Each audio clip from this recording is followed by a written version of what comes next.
games left in the regular season. The Nats are one win from locking up the league's top seed. Coming off a split with the Mets in yesterday's doubleheader, they get ready to play 2 more today. Doug Fister makes his second straight start against the Marlins, looking for win number 16.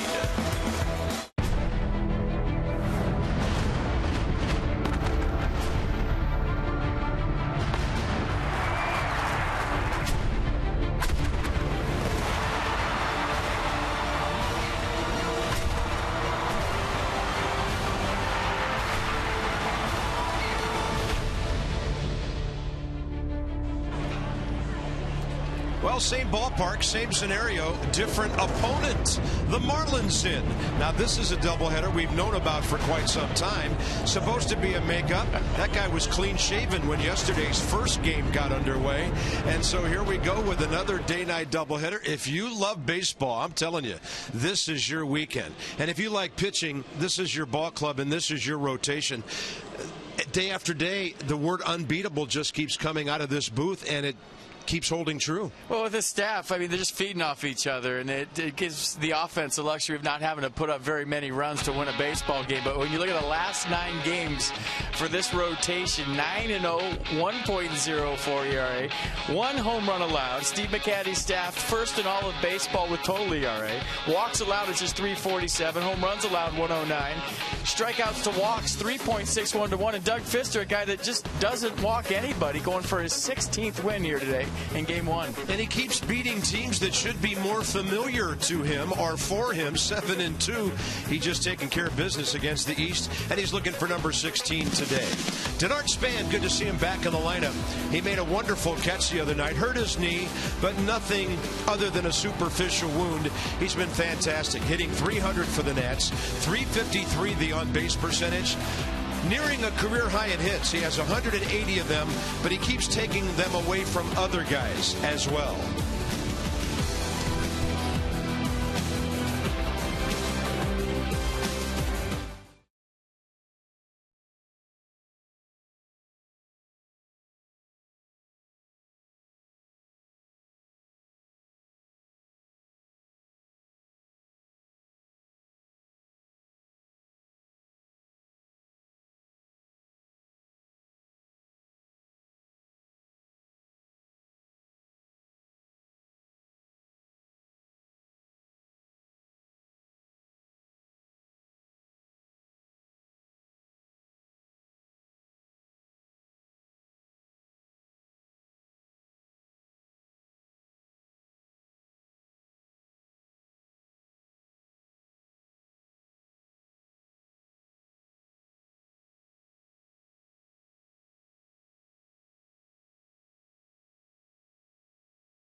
Baseball on Masson, brought to you by PNC Bank, for the achiever in you, and by visitannapolis.org.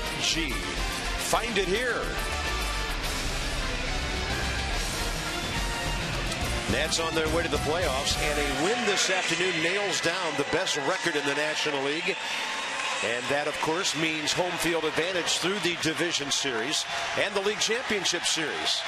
Doug Fister about to take the ball off the mound and deliver his first pitch to the Miami Marlins. Nats lead the season series 10-5. They've won 3 out of 5 here.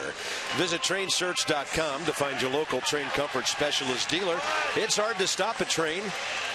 Really hard. So it's 74 degrees, 48% humidity. Perfect baseball weather. The Marlins are 5th in the league in hitting, 7th in runs. And they're, of course, missing Giancarlo Stanton, but some really good young building blocks like Christian Yelich. 371 on-base percentage in the leadoff spot. He's batted a couple of other spots here and there. Overall, he's hitting .290 on the year. And he's 4th in the league in runs. He's had 50 multi-hit games this year. Doug Fister, 4th career start now against Miami, and they've never been able to beat him. Yeah, last start against the Fish, he got the 3-2 win in Miami. Didn't have his best stuff, but typical Doug Fister found a way. 6 2/3, 5 hits, 2 runs, couple of walks and a strikeout. 25th start of the year for Fister. He's 59 and 56 career with a 3.37. Get this: 3 years in Seattle, a 3.81 ERA. 3 years in Detroit, a 3.29 ERA. 1 year in DC, a 2.55 ERA. Needs 7 innings to qualify for the ERA race. And what would he be, Carp? About 5th, did you say? He would be exactly 5th right now. Talking to his infielders, checking in, little routine with Anthony Rendon. And here we go. Another day of baseball. Here in DC, Zimmerman, Span, Worth your outfield. Desmond Rendon left side, Cabrera LaRoche right side, and Jose Lobaton behind the dish. Christian Yelich hitting at .290. Solano and McGee to follow here. First inning. Harper in right. Well, Bryce gets the start. I mean, all these games are run together for me. I feel like we've been here for 2 straight days. We just about have. Yeah, Worth played the night game last night. We'll see him back in there tonight. And we're underway at 106. And Doug Fister comes out pumping strikes to Yelich.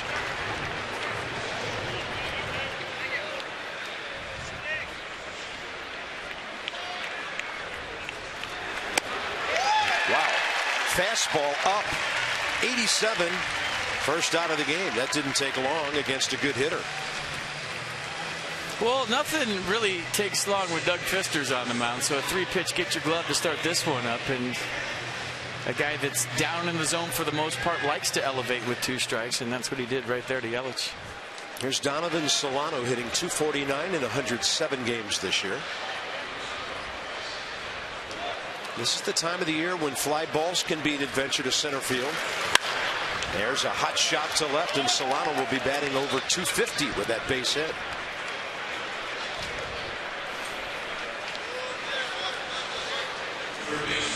'21-year veteran Gary Cederstrom has the plate. He's the crew chief. Lance Barksdale, first base, his 11th year. Toby Basner, the junior member of the umpiring crew. And then 4th full year for Alan Porter at third base.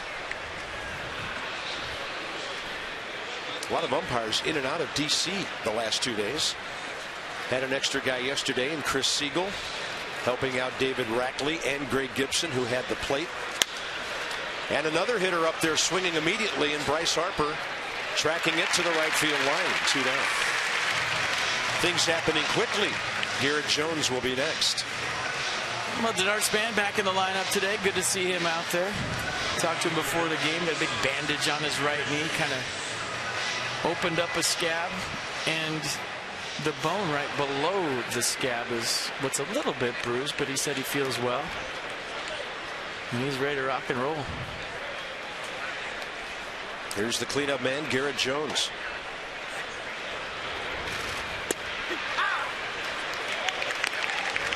Well, the Marlins cannot finish with a winning record. They're 6 games under 500. They could pass Atlanta and New York and somehow end up in 2nd place if they have a good weekend here. And Fister just coming out and all over the strike zone early in this one. Yeah, last start against the Marlins, he threw the fastball 70% of the time. That's a click above his season average. Infield to pull. Desmond nearly up the middle. And out of 8 pitches, that's the first one with which he's missed. Actually on the grass, Cabrera. And Bryce Harper about 65 feet from the line in a pull position right field. 1-2, and it's going to go right to Bryce. He'll back up just a few steps. That is a 9-pitch first inning for Doug Fister. Showed you how good the starters have been. Why not keep it going today?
Nationals Park, home team at home this year, 48-29. Denard Span's back in there today. Bryce Harper's in there with Desmond LaRose, Zimmerman, Rendon, most of the regulars except for Jason Worth. Anthony Rendon this month hitting over 350, scoring a lot of runs. He still leads the league with 110 runs. He's fourth in hits and doubles and extra base hits. So here's Jared Cozart. Nats saw him in April when he was a Houston Astro, and they just saw him last week in Miami. So here we go again. Yeah, natural third career start. Excuse me, Carter. Natural cut to that fastball at 70% of the time. Sixth highest fastball percentage among qualified major league starters. Fourth highest, Jordan Zimmerman at 70.3%. And Denard Span takes a strike.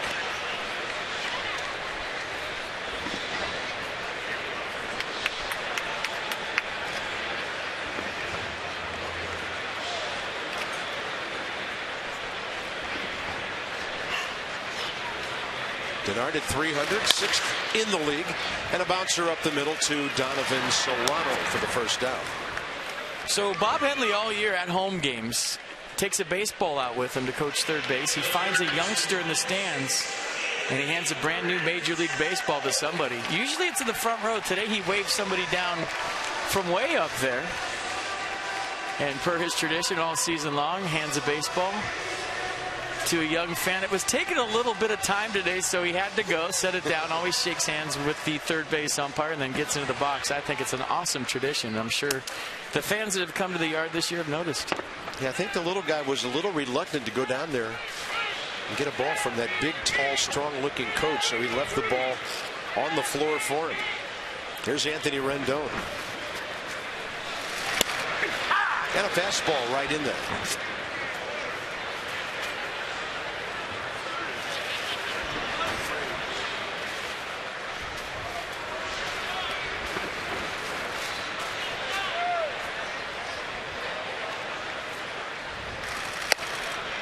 That's off the plate. 1 ball, 1 strike. Rendon back in the lineup last night. He was the leadoff man. He had 2 hits, 1 a bunt, stole a base, hit by a pitch for a bases loaded RBI, and he's driven in 82. Jumps back from the inside heater, ball 2. Only game in baseball this afternoon, this one. Everything tonight. Some things to be decided in the NL Central. The AL Central in terms of who's going to win those divisions.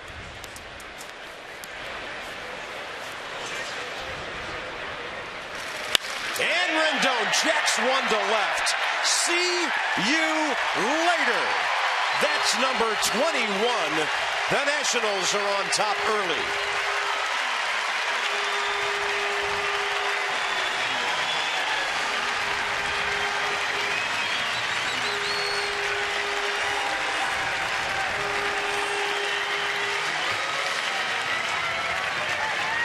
Got to get some MVP votes, doesn't he?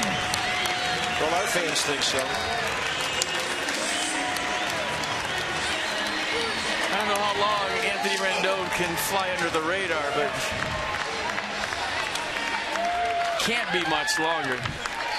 Hey, right when you think he's an opposite field guy and that's where his pop is, Jared Cozart tries to get in there, and Anthony Rendon says, no way. Watch how short this swing is. Little two-seam fastball, drop the barrel on it, right to it. The sound, the distance, and the 21st home run, and there goes the no-hitter. 28th of his career. Well, when the Nationals got back from Miami Sunday night, fans greeting them at the stadium, and a lot of the chants were MVP when Rendon came walking up the ramp. And that ball is outside. Ryan Zimmerman batting third today. He had a knock here. In the day game yesterday, it was a wet track after an evening and morning of rain. He went 1 for 4. Hit the ball hard a couple of times, had an opposite field base hit and scored a run. And he went the other way against Cozart in Miami last weekend. This is the pitcher off of whom he hit the triple. So he's 2 for 3 career against the right-hander with an RBI. Cozart has just given up his 9th home run of the year. Chopper out to short. Zimmerman running well. Echeverria throws him out, 2 down. Said the Marlins defense for in game 1 of the doubleheader. Every single day the rest of the season is going to be a doubleheader, and all games next year are doubleheaders. Yelich, Hernandez, Jones in the outfield, Echeverria, McGee left side, Solano, Bohr right side, and Jared Saltalamacchia behind the plate. So you're telling me the Nats will be finished with the season by the All-Star break? Yep, next they're year? all doubleheaders. Well, speaking of the All-Star break and the All-Star game, I wonder how many guys that are getting mentioned in the MVP discussion didn't make the All-Star team. Yeah. Nationals so fortunate to get one guy on that team this year. Tyler Clippard, of course. Here's Adam LaRoche. 6th in the league in home runs, 5th in RBIs, 6th in walks, 21 batted in here in September.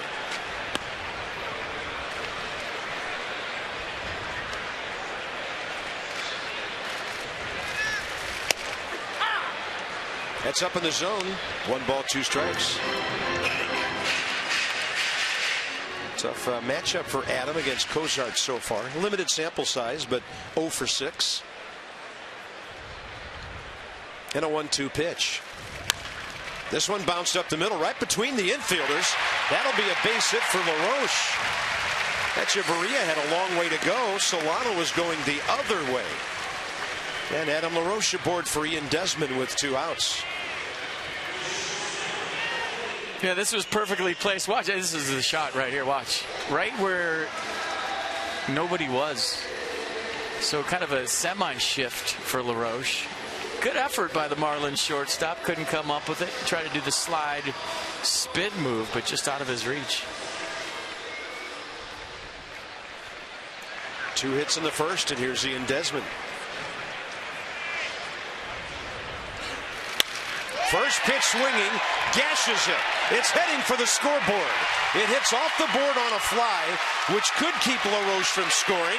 The throw home, and he's going to go back, and Desmond has to scramble back to second. You were hoping that ball would come up a couple of feet short and maybe short hop the wall. But the Marlins got a break as it hit the wall and bounced right to Hernandez. What a difference a day makes. Yesterday, cold, rainy, windy, ball going nowhere. Today here early, a warm day. The wind has died down. The ball is flying. Ian Desmond with a nice swing going the other way.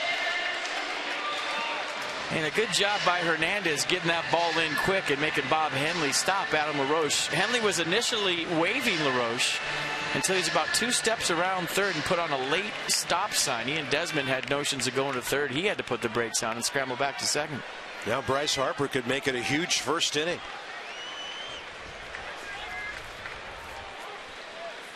They give him a big gap in right center.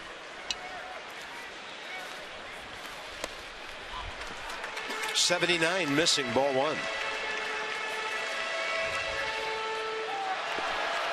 Base open. His 98th game of the year. Base open. I'm sure Cozart going to take that into account. Yeah, Cabrera, the contact man, on deck. And a couple of breaking balls in the dirt to Bryce. Yeah, this is the old unintentional intentional. Seeing if Bryce Harper will bite on some balls in the dirt. You never know, though, as a hitter. You got to be ready for a mistake. Bryce Harper was not in the lineup when the Nats faced Cozart last Saturday in a 3-2 win.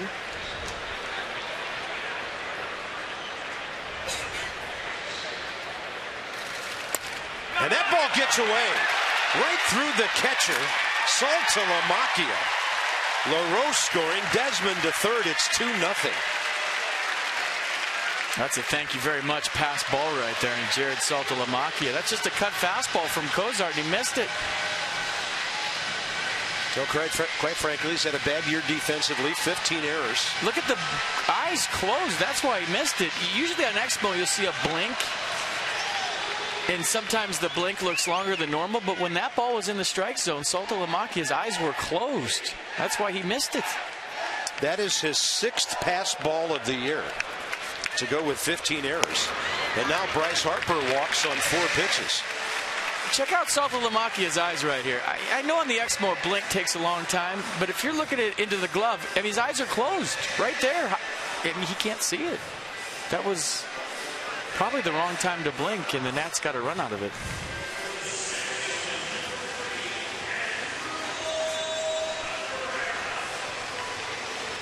The Expo shows all. Long inning for Cozart now.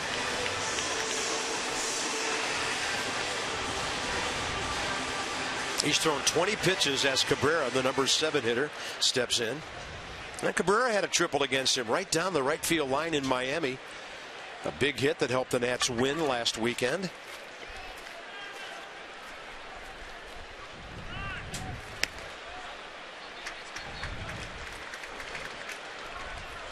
The last time the Nats faced Cozart in Miami, his curveball is much more sharp than it is here today. Took him a couple of times around to figure him out. I think it was the 3rd time through they got to Cozart, but off speed not as sharp as it was in Miami. Way outside, 2-0.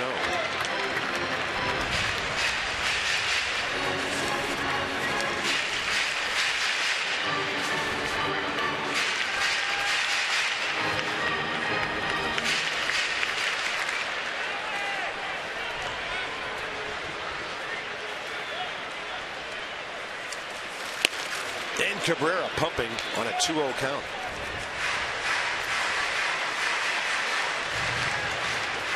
He's been on base 18 of his last 22 games. 47th game in a Washington uniform. He's driven in 17 runs.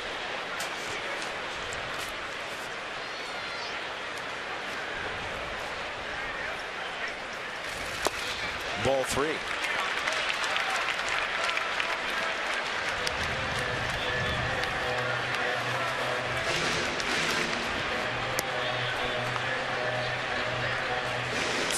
and 11 career. He's making his 40th start today.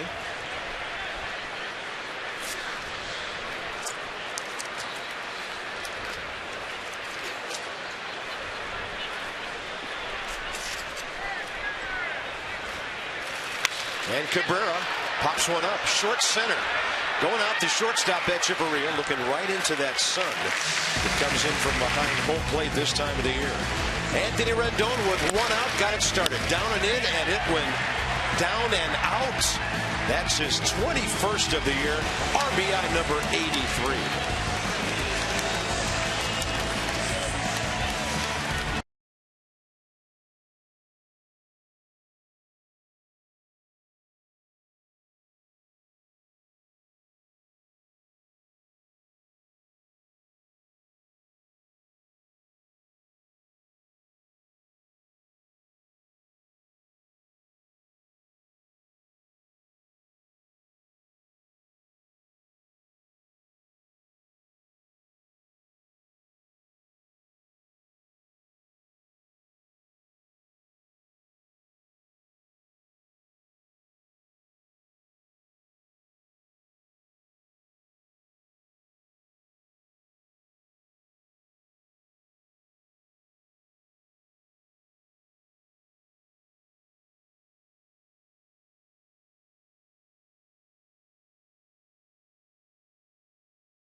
In the bottom of the first inning, take a 2-0 lead.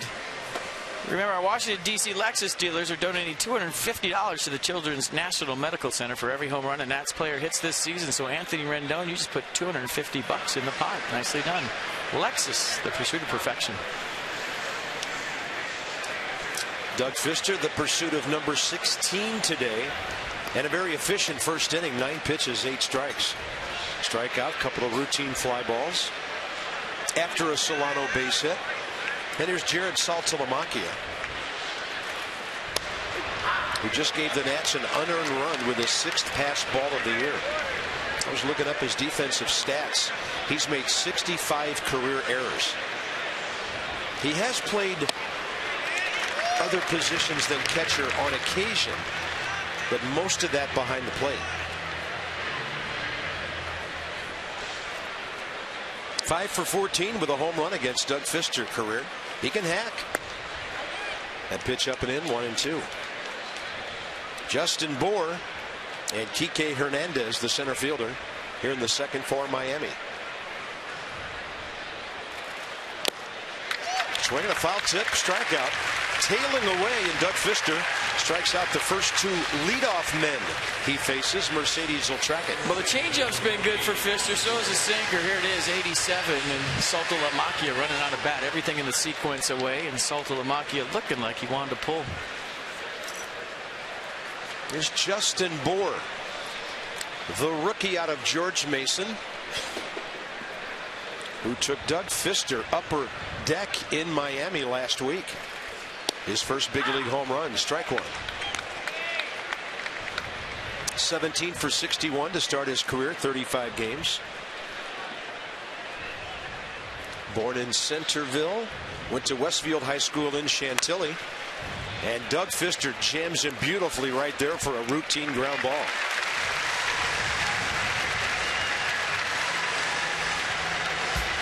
Nationals, the magic number is 1 to be the team with the best record in the National League.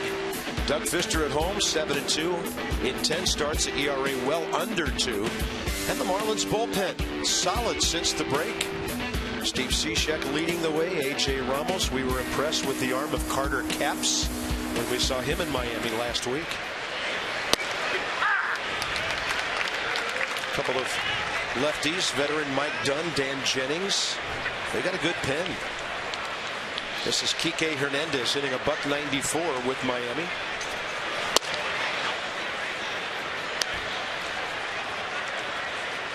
Well, the magic number is 1, and then if you take care of that, then the magic number is 11 again. Yeah. You go right back to 11. For those of you that don't know, that's how many wins it takes for a parade.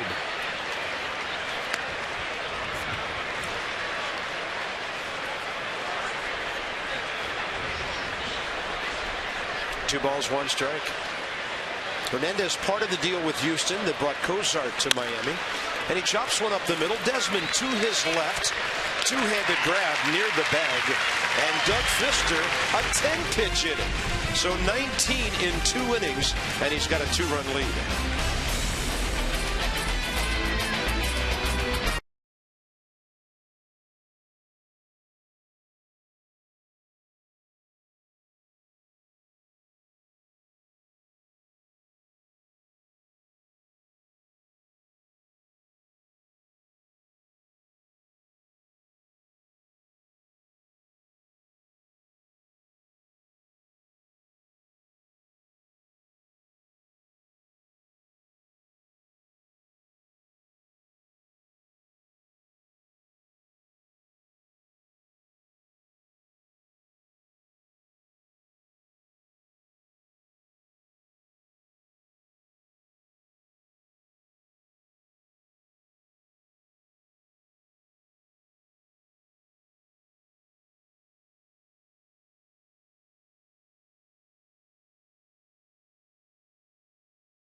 Rock and rolls. We head to the bottom of the second inning, 2-0 Nats. Second game tonight, 7:05 against these fish right here. Team poster night. First 25,000 fans receive a 2014 Nats team poster presented by Credit Union National Association. And I'm being told that there's something special in that poster that you really need to look hard for. Really? Yes. What'd you do? Did you pull a creeper and get in on the picture or something? No. That'd be a photo bomb, Bob, not a creeper. Whatever. I've heard them called creepers. No, there's something in there if you look real close. Okay. There's also a schedule for next year attached to the poster that's perforated. You can tear it off and get your first published look at what the Nats will be doing next year. Jose Lobaton is 18 for his last 55, batting .327. In his last 23 starts behind the plate, the Nationals have won 19 of them. Swinging a foul tip, strikeout, and that's number 1 for Cosart. They'll face Pfister and Span now in the bottom of the second.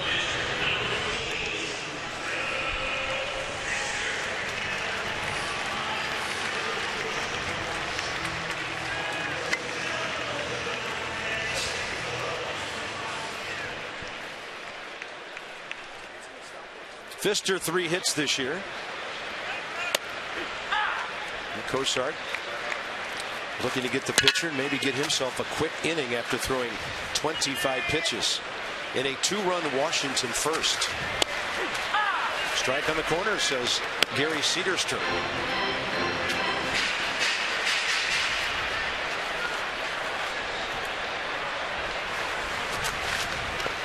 Breaking ball in the dirt. And Pfister strikes out. 2 down. It's not like Cozart's working slow. He's almost as fast as Pfister. He's on the mound ready to go. Inside the Numbers brought to you by Jeep and where Denard ranks. 180 hits, 1 behind Ben Revere, 1 ahead of Hunter Pence. All the things you're looking for in a leadoff man right on that screen. He's 1 shy of his career high. He had 180 in 2009 for the Twins. He needs 4 more for the DC record set by Christian Guzman in 2008. That was 183.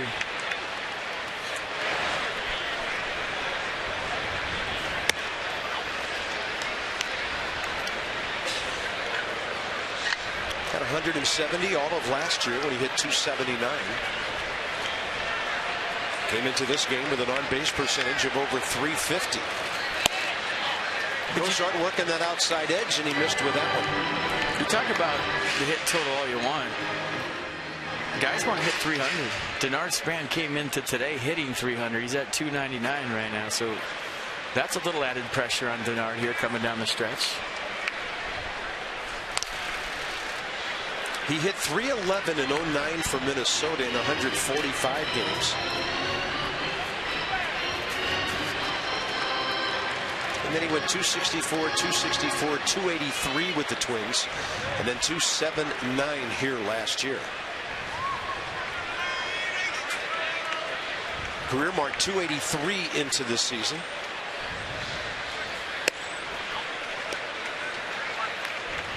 See, this very count right here is where Denard has changed in a year. He used to automatically take 3-1, and now he's very aggressive in this count. And this is where the extra base hits have happened this year. Big gap right center. They'll take it outside. He'll add to his on-base percentage with that. He's aboard with 2 outs. Second walk by Cosart. He'll have to face the man who took him deep first time around today.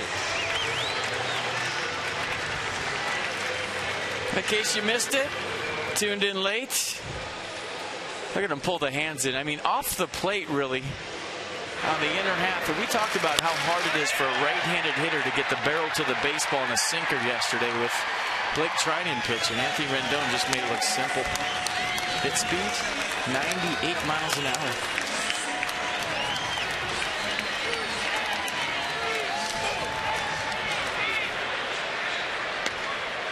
Next home run the Nationals hit will be number 150.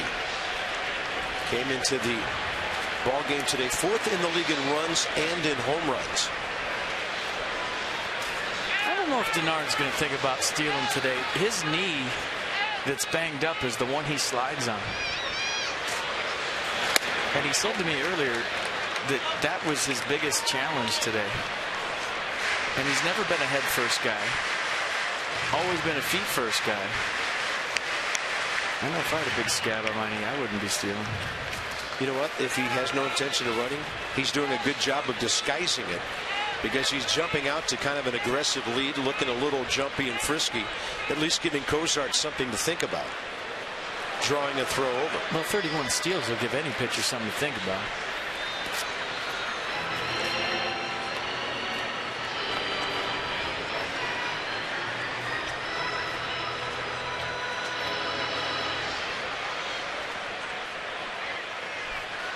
Rendon hitting room right side this time with the runner aboard.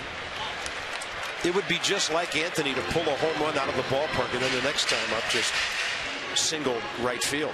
It's just the way he uses the park. You know, something you really don't think about with Rendon's success this year is hitting behind Denard's span. Number one, getting a lot of fastballs because he has a base stealer on board. But the thing you probably don't think about is him being on deck for all the pitches Denard has seen and getting a good read on a pitcher before he gets in there. You know, Denard, a guy that works a count 3-2 to everybody. Anthony Rendon's been hitting behind him all year. So by the time Rendon gets to the plate for his first at-bat against whoever, he's seen 5 or 6 pitches to the guy right in front of him. That's very advantageous as a hitter. See what his stuff is doing, the movement, if he's got his command. 3-0.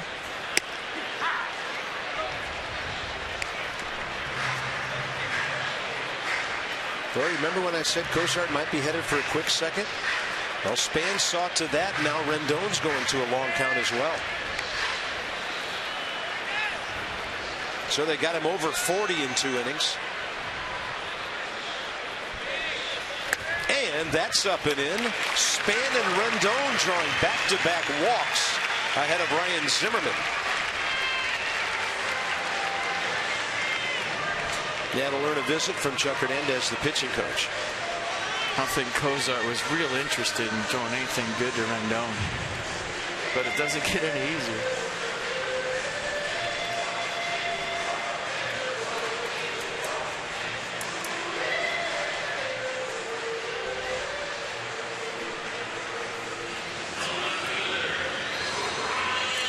So the conference ends. And Ryan Zimmerman could put a big stamp on this ball game early. Ryan's been hitting the ball really well the other way since he came off the DL and off his rehab. And if the outfield's any indication, that's exactly how they're going to pitch him.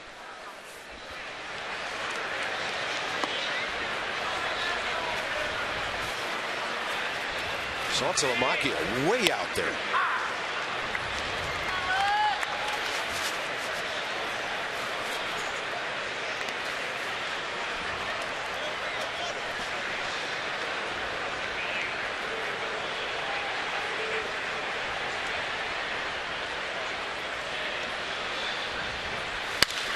Ryan hits it with authority up the middle, and Solano to Echeverria. Second inning over. Nats have stranded 4 already, but they've scored 2, and they've had Cozart on the ropes early.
University of Maryland, University College. Moment in history, and the Ryan Matthews performance against St. Louis 2 years ago.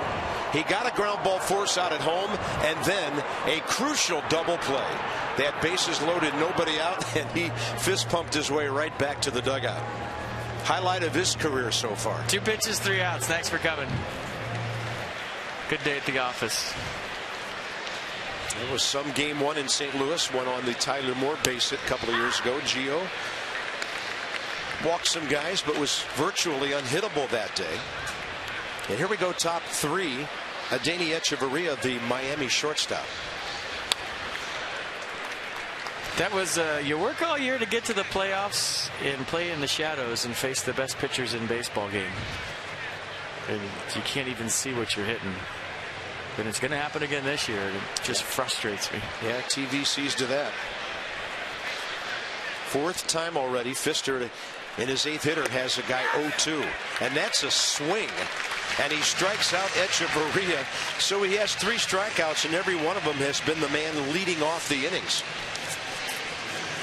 Nissan will track it. It was almost hit Echeverria right here. So a 3-pitch see ya and couldn't hold up. I don't know if he thought that was a slider coming back. Obviously didn't pick it up and went too far. There's Jared Cozart.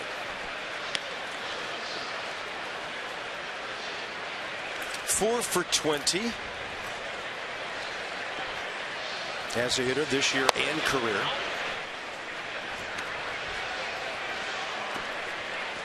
He's 24 years of age, from Clear Creek, Texas. Second team high school All-American. Drafted by the Phillies. Went to Houston as part of the Hunter Pence deal. And then to Miami this year at the deadline.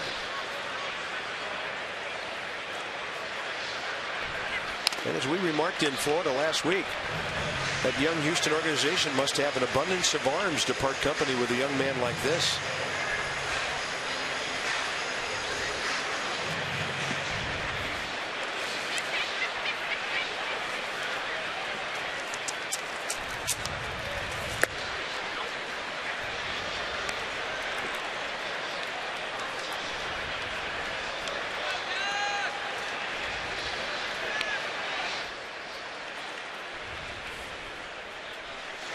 And Fister just throws 188 in there with sink and movement and gets his 4th strikeout. So the first time around, Marlins go 1 for 9 with a single.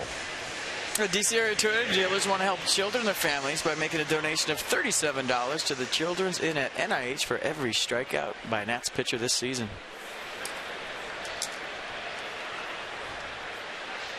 Gio contributed to that last night. 12 strikeouts, career high. Did he?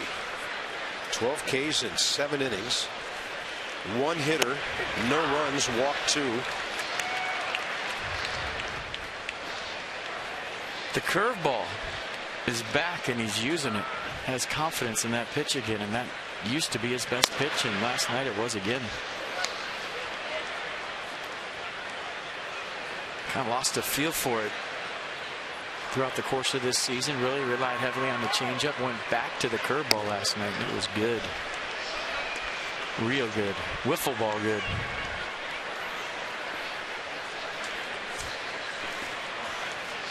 Yeah, he was very quiet and humble about it when I saw him this morning. Congratulated him on his effort. He said, felt good. Just had one of those nights, he said, when everything felt good.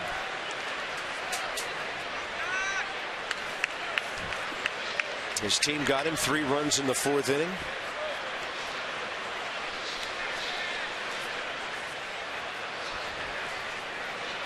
Fister on a 3-1 to Yelich. Well hit left center. Look at the carry on this ball. And Denard Span will catch it about 380 away as it came pretty much straight down to him. Doug Fister keeping it in the yard. He's retired 8 straight.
we head bottom 3 at Nats Park. You'll hear some players talk about how during the All-Star break they lose their timing a little bit because they have 3 days off. Well, after the regular season ends on Sunday, the Nationals are going to have 4 days off before they start their NLDS series. And so what Matt Williams is going to do to try and keep his players fresh is he's planning on doing a light workout day, a heavy workout day, and then also an intra-squad scrimmage or a simulated game that would allow players to get their work in at close to game speeds. He wants to put guys in game-like situations, such as having runners at first and second, and let both his hitters and pitchers get work in those type of spots. Williams says you can't simulate facing 98 from a big, hairy guy. That's the way he likes to put it. But the important thing is he wants his players to be worked fairly hard during the days off so they can try and retain some sense of timing, stay mentally sharp, and keep their competitive juices flowing. It's like another All-Star break. Yeah, I was talking to some players in the clubhouse today, and they were wondering how they were going to stay fresh. So some heavy workouts, an inner squad. Not like playing real games, obviously, but you see the velocity, you keep your eyes trained.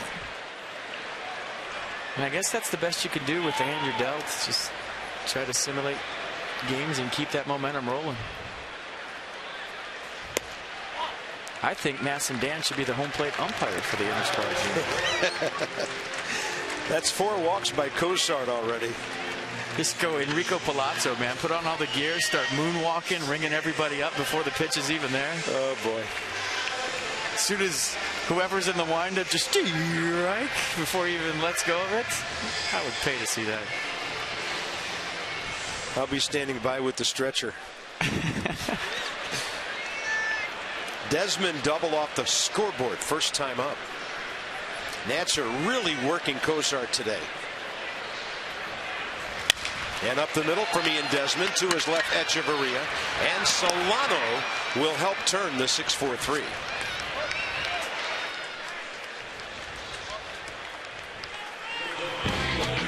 $2015 Nats Plus memberships will offer experiences, rewards, and access. By purchasing a full or half season plan by Tuesday, September 30th, members can also secure playoff tickets. Sounds like enough for me. Visit nationals.com/2015 or email ticketinfo@nationals.com.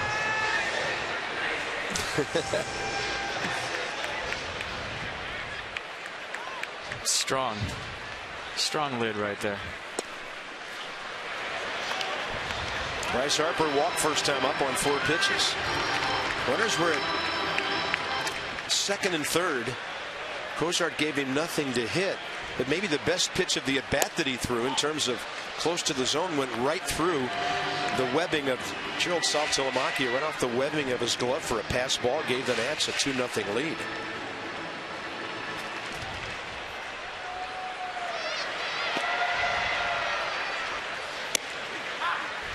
Right in there, 2-1.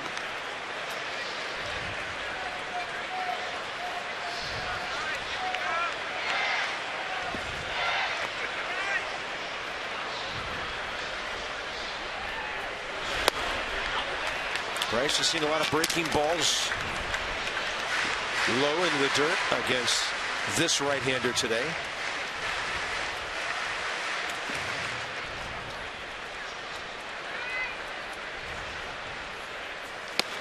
And he'll take another base on balls. 5 walks by the Miami pitcher now.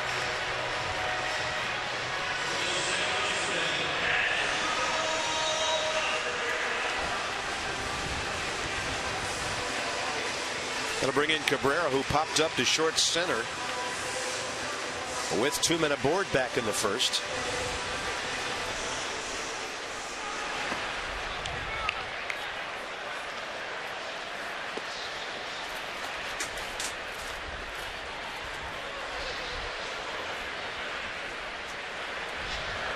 Big lead by Bryce. He looks like he wants to go. Cozart, by the way, in his 3rd inning of work and already a season high in walks.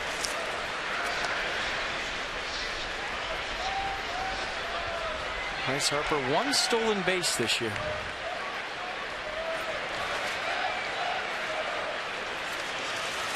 Cozart hadn't walked as many as 4 since his last 2 starts of July prior to the trade that brought him from Houston to Miami.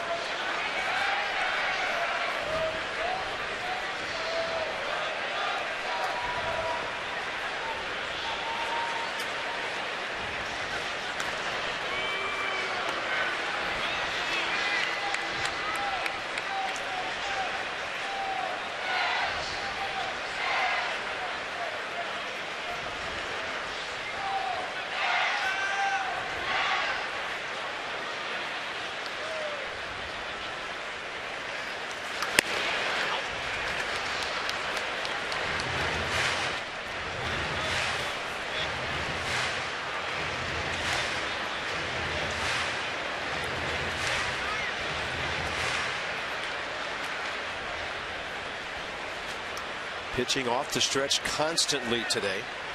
2 walks in this inning, double play in between.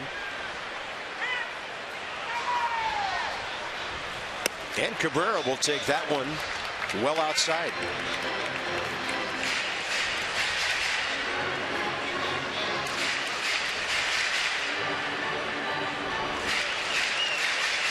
Huge gap in right center field. Huge. Hernandez swung way over into left center, and there's plenty of room toward the scoreboard.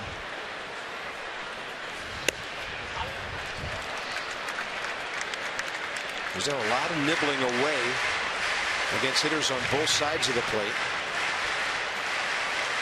You know, maybe that's the game plan against Cabrera today. His fastball's away, but Cozart's command hasn't been good enough for that big of a shift for me. Yeah, Mercedes-Benz tracking the AB. When I played center field and I was going to get that far over, you better be hitting your spots. Not even close. 3 walks in the inning. 6 in the game. And Jose Lobaton has a chance.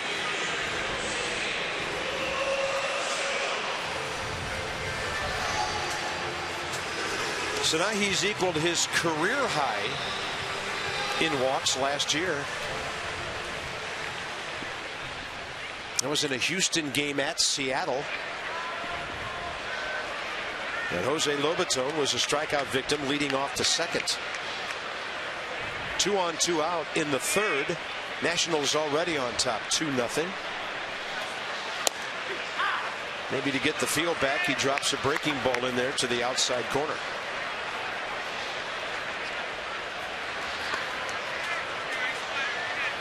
It's the biggest gap I've seen in right center field all year by anybody. I mean, we're up here in satellite photo range, so we have a good look.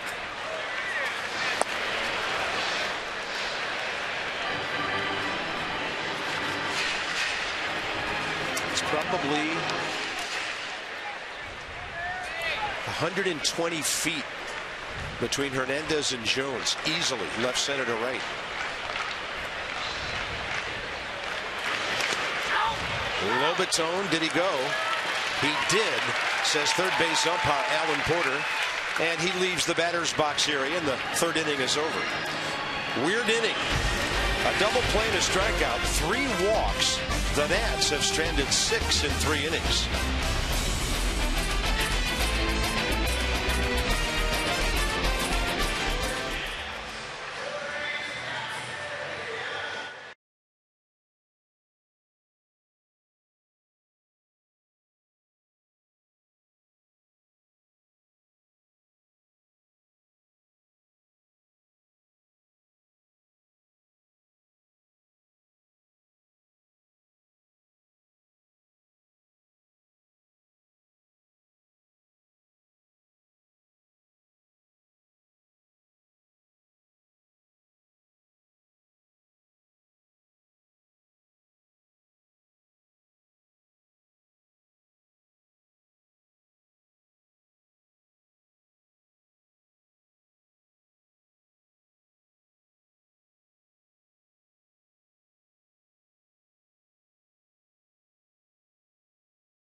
top of the fourth inning. 2-0 Nationals. Adam LaRoche 1 for 1. Knock, walk, run. Anthony Rendon, solo home run, his 21st. And Doug Fister, who missed a month of the season and has 15 wins, continues his success here against the Marlins. As you look at a few strikeouts, I mean, who knows what would have happened if he pitched in the month of April? He might be right there with Clayton Kershaw in the Cy Young talk.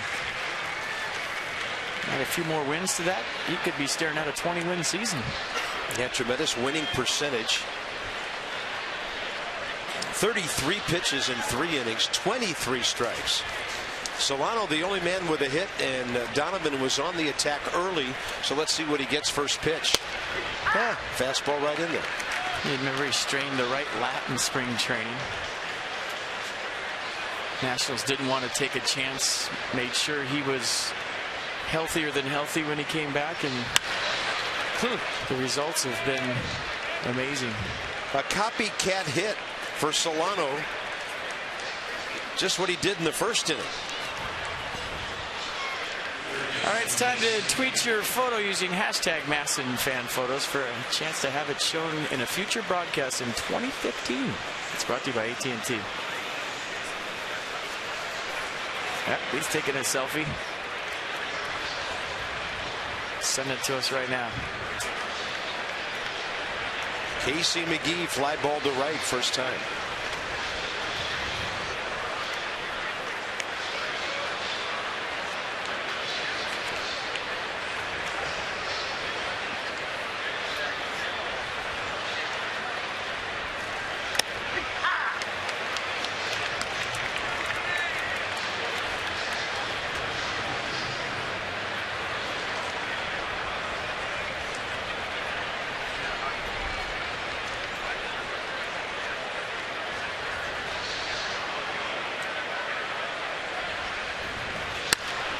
And McGee gets one off the hands and going back for it, Cabrera.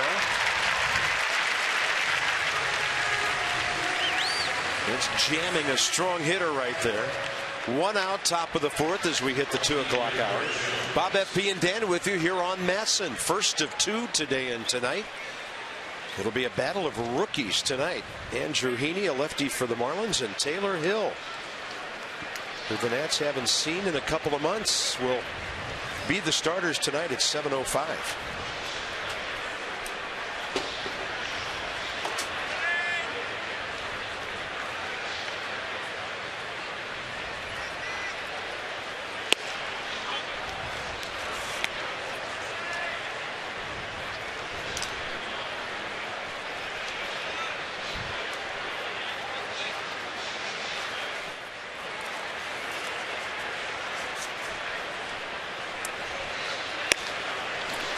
.88 and Garrett Jones late.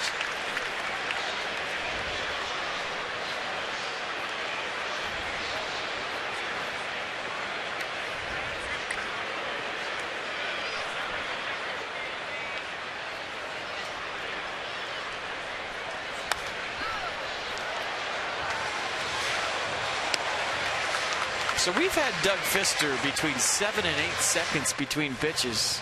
On average, with foul balls put into play, it's been around 18, 19 seconds, which is fastest in the National League. And it looks like, to me, the Marlins are really trying to slow him down today. He's right around 15 seconds on average when the ball is hitting the glove and going back to him, which is a little bit slower than usual. And I know from a hitter standpoint, if I had a guy that worked as fast as Doug Fister, you know, as a hitter, you hit on your terms.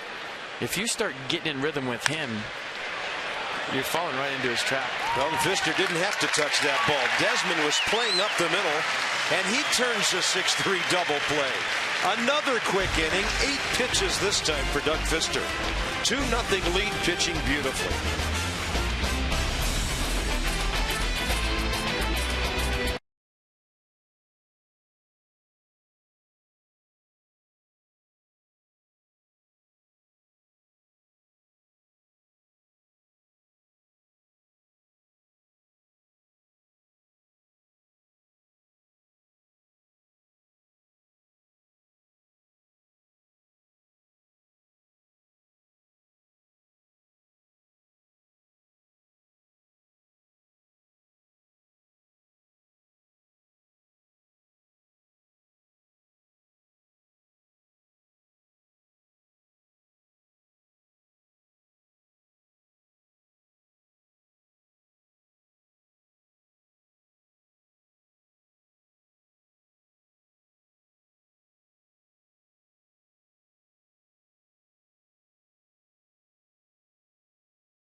moments ago. Big lead for Abe. It is Dollar Ice Cream Day at the ballpark. And that is an ice cream cone. That's not just an ice cream cone, Bob. That's a killer ice cream cone. He wants Teddy. And I mean, if you've ever come across a killer ice cream cone, they're killer. And their pants don't stay up so long. That's the most dangerous treat we've had in this ballpark since the Pittsburgh pierogies were here. Oh, lost his cone. Right when you think you'd seen it all. The guy dressed up as an ice cream cone. You just saw it all. Teddy 25, Abe 24, Bill 12, Tom 11, George 9 as we head into the last 3 races of the year for those of you that wager. For entertainment purposes only. Left side at Echeverria. This will be close. Doug Fister close to legging one out. One out, bottom of the 4th. Kind of weird. Nationals haven't had a hit since the 1st inning. But they've had 5 base runners since then because of walks.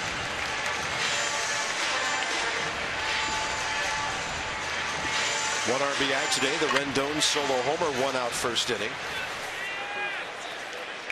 The other run on a pass ball after hits by LaRoche and Desmond.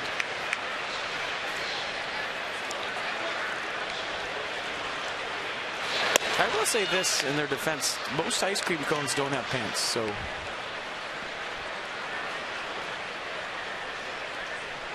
they still get dollar ice cream. To the 6th inning if you're in the neighborhood. 1 ball, 1 strike.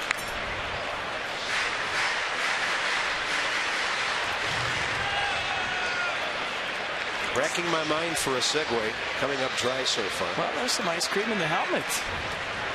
She looks pretty happy about it. Sugar Rush. And Cozart continues to throw that fastball off the plate and well off the plate away. I guess they're going to play like this until somebody puts one in that gap. When Desmond hit his out there, they were shading him that way, but he hit it so well. So this one will plug the gap the other way, except that Yelich will get over there and grab it. Hernandez was in full stride, and Denard Span almost beat the 2 guys playing closest to each other. Yeah, there's no way he was plugging that gap. We've documented they have it covered, and that's, pitching to your defense. Probably didn't want to fall behind the count. Denard Span hit it hard, but there is no gap in left center field today. Kike Hernandez has been shading toward left field all day long. Bases empty, 2 outs, and here's Rendon. Anthony has homered and walked.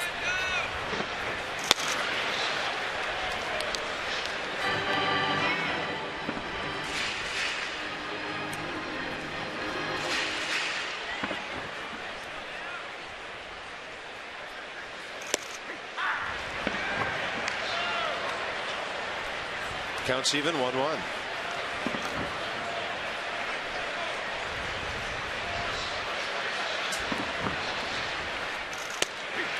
And then he drops in the breaking ball at 79.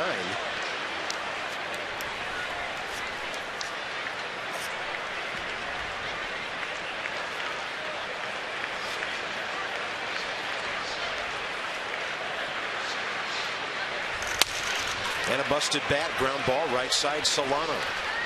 So Cozart has his best inning of the day. First time he gets a 1-2-3. This one into the 5th inning. 2-0 Washington.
Yeah, hurry back for the 5th inning. Doug Fister's working.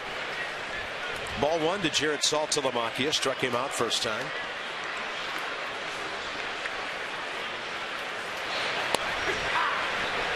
Takes a little bit off, drops the breaking ball in there. 71. 9.8 seconds. Saltalamacchia is not getting out of the box. This is going to be good. Now foul ball.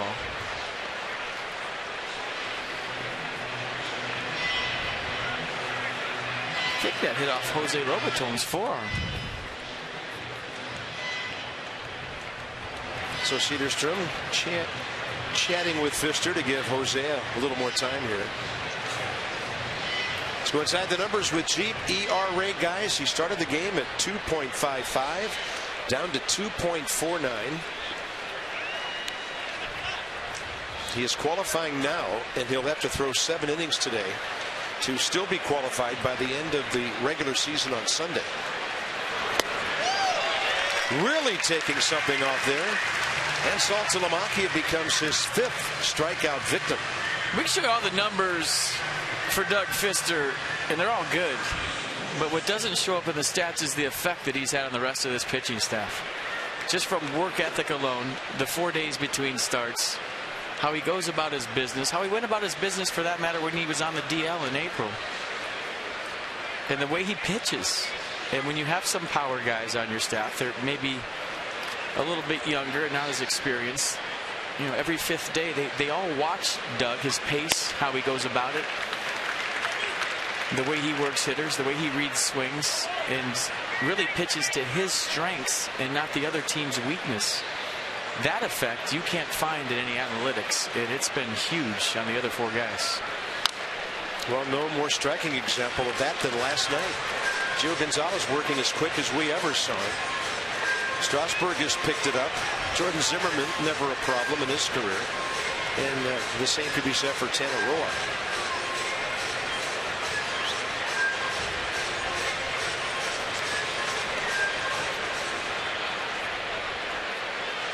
So it's 0-2 on Bohr. Desmond comes strolling in, maybe to see what they want to throw here. Now, let's give Jose Lobaton a second. He got nailed again. Yeah.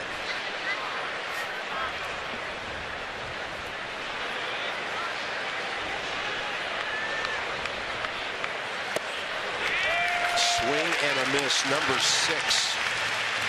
So Justin Bohr in and out of the box in a hurry. And it'll be Kike Hernandez with 2 outs here in the 5th. And getting back to those points and kind of tying it up, Carp, maybe there's no stats. When you just go by analytics alone, and that's fine, and there's a place for it in baseball. But there's certain things you can't measure. The intangibles that guys bring to a ball club. And the clubhouse presence and how they affect other guys around them. I think you only need to look as far as Atlanta with, you know, Brian McCann gone and Chipper Jones gone and Tim Hudson gone and guys that were clubhouse presence down there that they didn't have this year. And you could look at their numbers and how they hit and their stats all you want. But that's why the Braves won back in the day. They had guys in the clubhouse that, you know, policed themselves, that you respected, and if things got online, they didn't let it go very far. And they had guys that were good influences on their teammates. You can't find that in stats. Doug Fister, another 1-2-3 inning. If it wasn't for Donovan Solano, we'd be on the edge of our seats already today. 10 pitches that inning.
Nationals baseball on MASN, brought to you by New York Life and the agent of the game.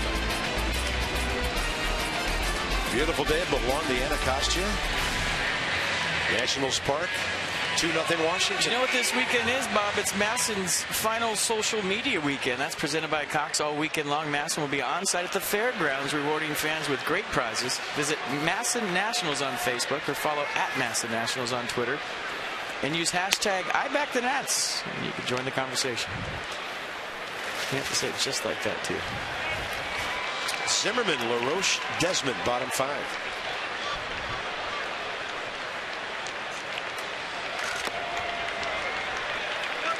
Wright has ground out to short and to second.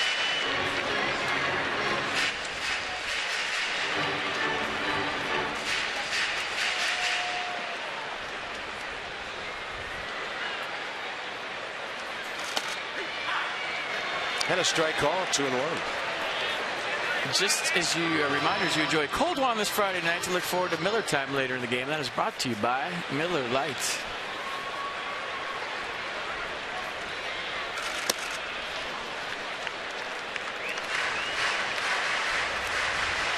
Two runs on 3 hits.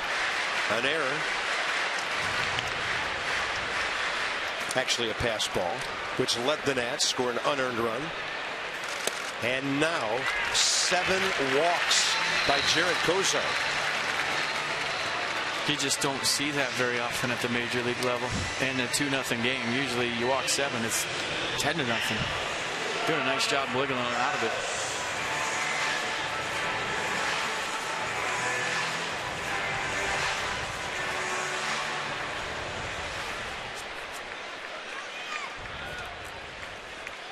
Adam LaRoche based it up the middle and a base on balls.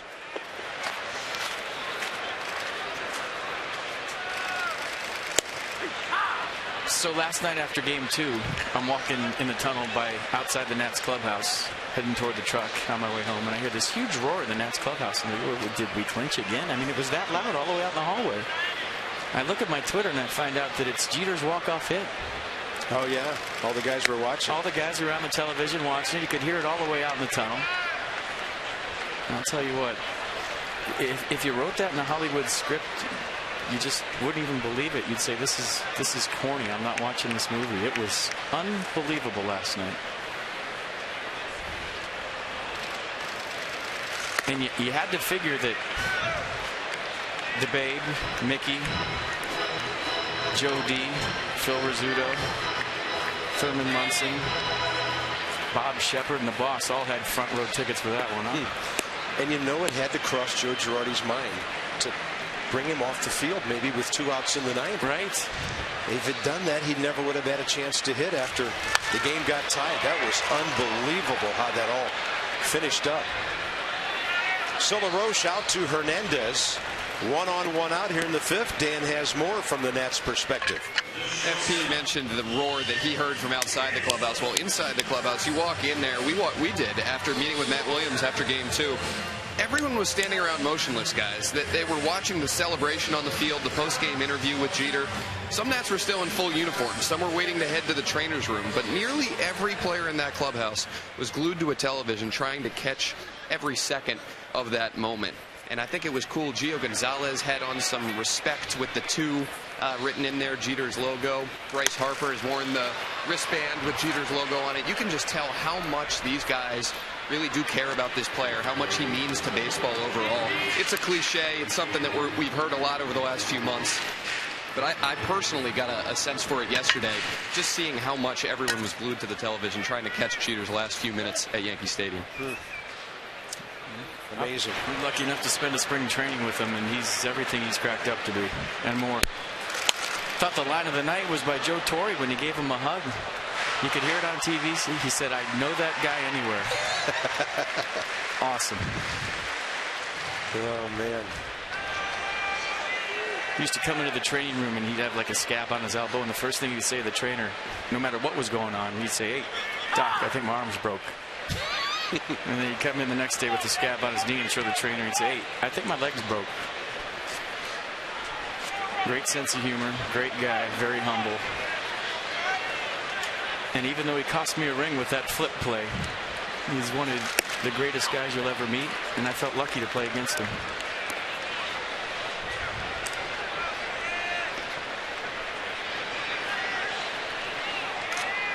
And have you ever seen a shortstop on the first baseline since on a cutoff and relay play? No, I don't think so. So we go to spring training the next year. Giambi signs with the Yankees. I sign with the Yankees. Jason's a little more publicized than mine. And we're sitting in cutoffs and relays, and Joe Torre's drawing it on a whiteboard. And he's doing runner on first, 2 outs. And he actually draws it up and says, Jeter floats. He gets in the middle of the infield, and he reads it. And he looks right at Jason and I and says, you guys, I'm not kidding. This is a play that we work on. We figured out that if the throw misses the cutoff man on the first baseline, the shortstop will be in the middle of the infield. He can float to first if the play's going home, or he can stay in the middle if it's going to third. In all my years of baseball, I'd never seen a shortstop or heard of that play, but the Yankees actually worked on it. And it got him the World Series in 2001. And then Matt Williams ruined it for everybody by beating him.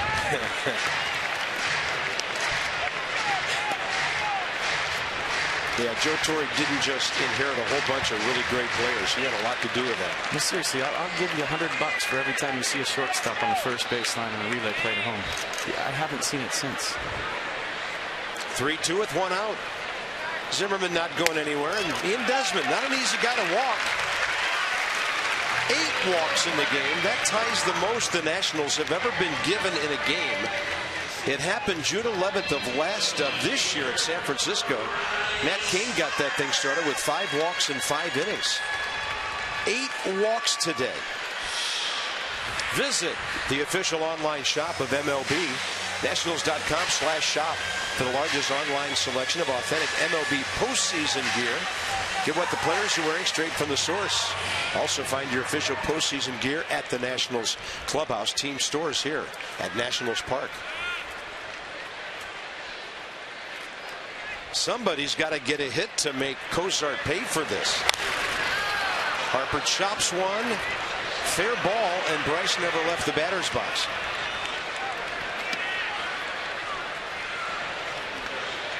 Probably thought it was going foul. Maybe, I don't know if he thought he felt it hit him. The ball went straight down, but he did not run it out. Other runners moved up. Well, he eventually ran it out. I thought it hit his foot. That's why he didn't move. You see him kind of buckle right there and roll over his ankle, and then he says, okay, it's fair, I'm going to run to first. So he gets there. It just, like I said, I thought he hit it off his foot.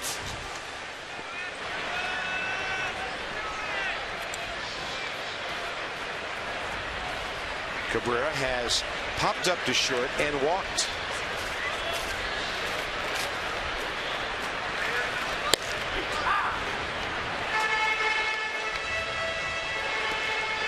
Interesting today, he's walked 8. Not one man who has walked has scored a run. Left-hander Dan Jennings. Thing that's going to get Cozart is his pitch count. 92 pitches with 2 outs in the 5th.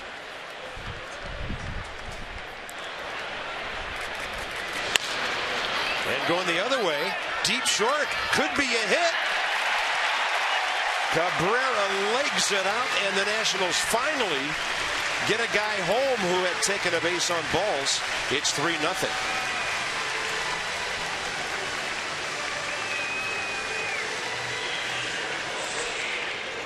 You can see this was placed perfectly. Echeverria playing up the middle, has to go to the hole. Ian Desmond run a little interference there. I don't know if that had anything to do with it, but Cabrera smelling an infield knock gets it, and he also gets the RBI to put the Nats up 3-0. Here's Jose Lobaton with Doug Fister on deck. Nats, Nats, Nats. I forgot the woo.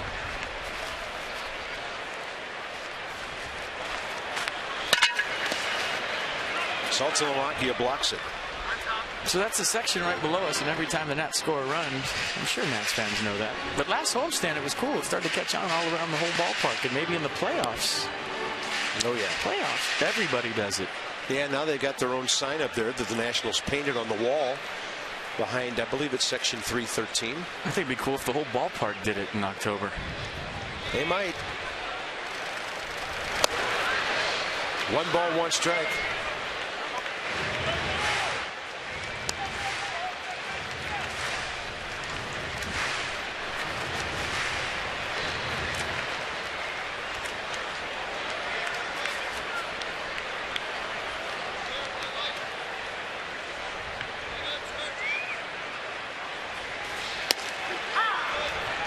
getting a call on the edge. 1-2 to Lobaton, who has struck out twice. This is what Kozar usually does very effective. Backdoors the cutter to left-handers. So start it off the plate, bring it back. Usually guys that throw cutters will start it in and run it in on lefties, but Kozar, for the most part, uses the outer half.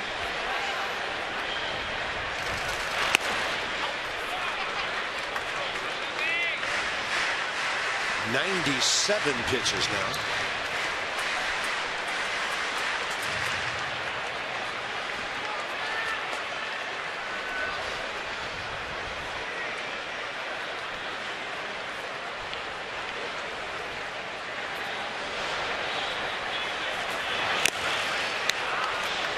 Staying alive with a foul tip.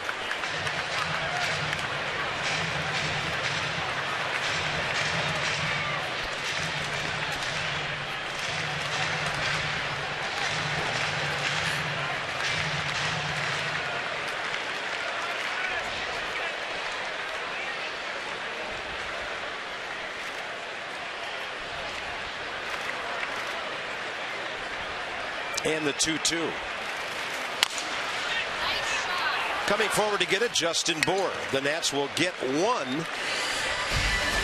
2 more walks in that inning. And the Cabrera infield hit. 3-run lead.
This copyrighted telecast is presented by authority of the Washington Nationals and may not be reproduced or retransmitted in any form.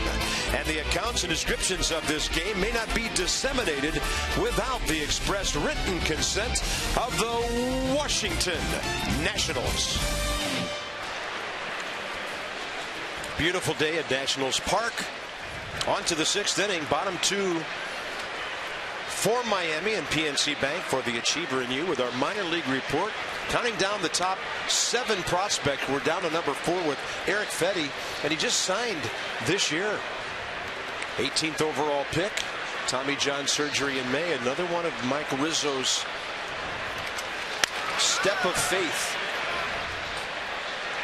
draft choices. I mean, Anthony Rendon was one. Lucas Giolito was one. And now another one, and hopefully things will pan out for that young man as well.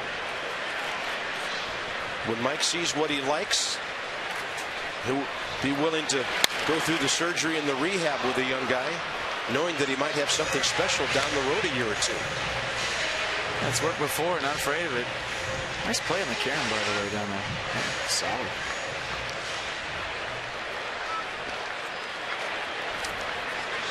Marlins with Echeverria, then a pinch hitter. Jared Kozar will be done after 99 pitches in 5 innings. Doug Fister went for that, folks, and it landed about, I'm going to say 20 rows back over the Nats dugout. Donovan Solano. That's all I got.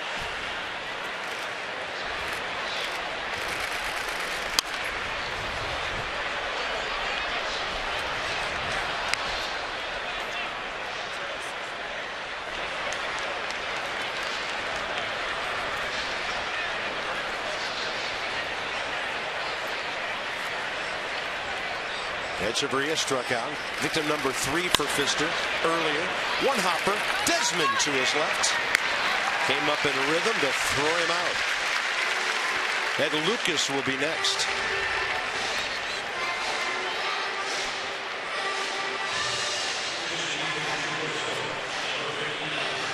Sixth ground out for Pfister if you count the Ian Desmond double play. I always talk about it. Pfister starts so important to incorporate your defense early. Get your infielders in a rhythm with you on the mound. Ed Lucas goes up swinging. Former Ivy League Player of the Year from Dartmouth, and Ian Desmond takes care of that. The ground balls 3 in a row now. The Nationals will host their annual school supply drive tomorrow, right before that game at 4:05 against the Marlins. Bring new school supplies and you'll do great things for the kids of DC Public Schools. Donations accepted at the center field gate through the end of the 2nd inning. Visit nationals.com/community for more events.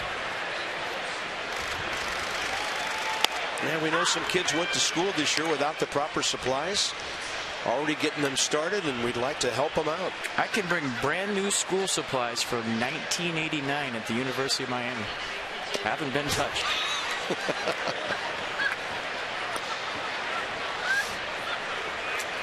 Somebody's playing hooky today. But I'm sure the teacher's not watching, or the principal. Christian Yelich, 0 for 2 today, strikeout, fly ball to center. Doug Pfister, a count of 2 balls, 1 strike. Averaging a ridiculous 10 pitches per inning so far.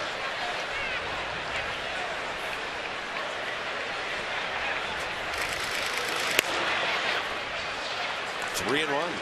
Well, the way it's sort of shaping up, and no announcements have been made, and I'm sure the Nats waiting to see who they play. It looks like Doug Pfister has a chance to start Game 3 on the road, and when you talk about his makeup and his postseason experience, that's perfect. Yeah, unflappable. LaRoche scrambling to that one, and Pfister takes the relay. Another quick inning. It's unbelievable what he's doing again. So that's 8 more in a row.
Even though he's got maybe the craziest seat near the house, that he's a little bit more concerned about that load he's pulling up and down. There's a new building going on right across in the parking garage out there in center field. If you sign up for Nats Plus in 2015, you could have that seat. How about that seat for the playoffs? That would be good. He would know balls in the gap before we do, and that's hard to do. Sam Dyson coming in for the Marlins here, but this is the Doug Pfister show right now.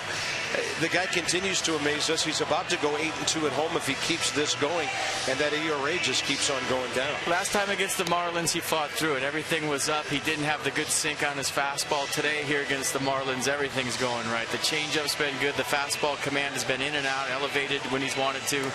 and his tempo a little bit faster. And, you know, we talked to him in New York. Sometimes he gets going too fast, but when you're throwing strikes like he is today, not a problem. Defense, as usual, good behind him. And I love the way he involves everybody, because you mentioned first inning, he goes around, you know, has a word for almost all the guys and just gets it going. But it's a real unit thing. There's a lot of cohesiveness going on out there. It is, and he gets him involved like that and with ground balls early. As a defender playing behind a sinker ball guy that relies on you to make the plays, it's so valuable to get that first ground ball out of the way and get into a rhythm with him. You know, sometimes sinker ball guys give up a lot of fly balls, and you don't get your first ground ball to the 4th or 5th inning, and kind of surprises you. It's important for an Pfister start for him to get some ground balls early. Doug leads off, bottom of the 6th, against right-hander Sam Dyson, and goes up hacking.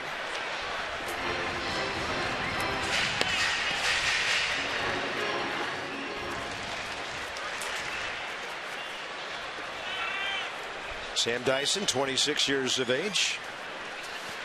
Big league time a couple of years ago with Toronto, and then 5 games, 1 start for the Marlins last year.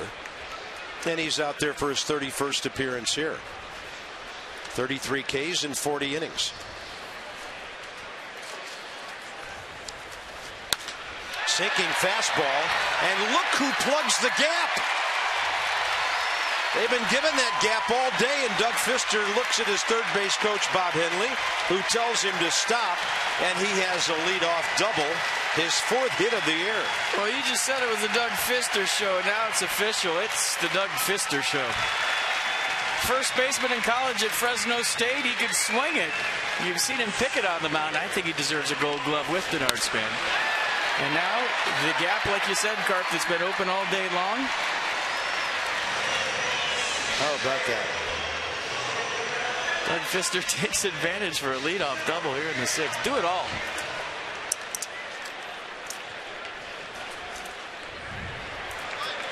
Span, Rendon, and Zimmerman the next 3. How's that for table setting? Denard 0 for 2 with the base on balls. Pulls that base hit. Already the stop sign up by Bob Henley. 1st and 3rd, nobody out. So there's a new career high, 181 hits for Denard Span. Congratulations, Denard Span. That's no small feat as a player. You know, Rafael Soriano, an amazing gesture to Denard Span, got him a Nats jersey, the white home jersey. And it's a number 2 jersey on the back instead of Span. It says 1,000 hits. Denard Span got his 1,000th hit this year. So that's hanging in his locker. And now he adds 181 in a single season to that, a career high. And what a year for the Nats center fielder.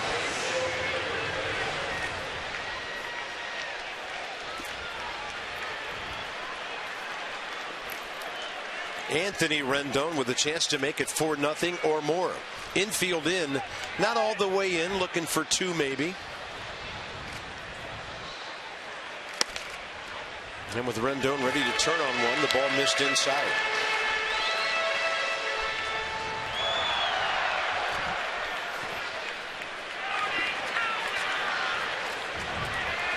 Yeah, average got to go back up to 300 right there, huh, Carp? 299 going that. I think so.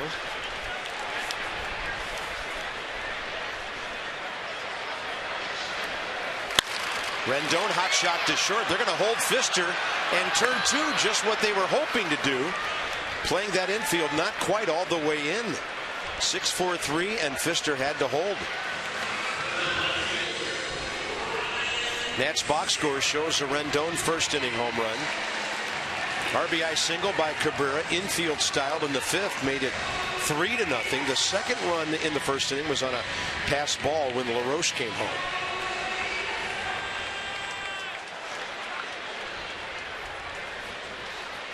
Boy, that's something you don't see very often. A double play turned and holding the runner at 3rd. Of course, a pitcher running. He's not going to take any chances. You send somebody on that one, it could be a 6-4-3-2 triple play. Or, well, you just don't want to take any chances. Let's put it that way. And it's not about the run scoring.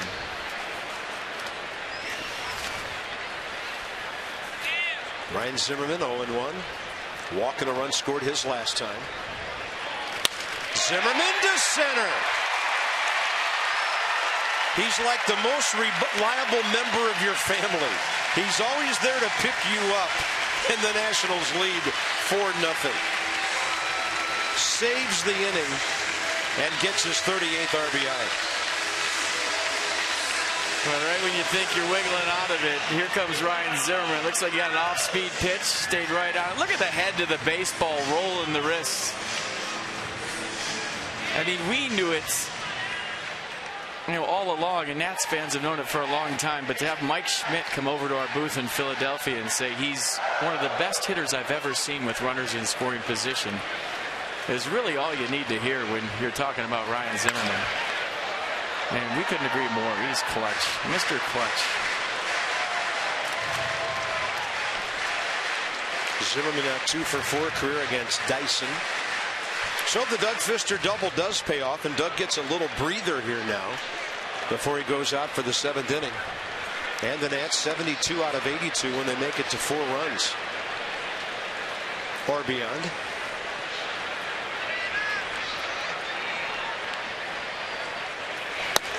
Inside to Adam LaRoche, who's 0 for 4 career against the Miami right-hander.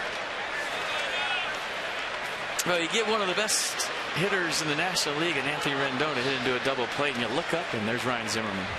He gets a hit. Then you look up, and there's Adam LaRoche.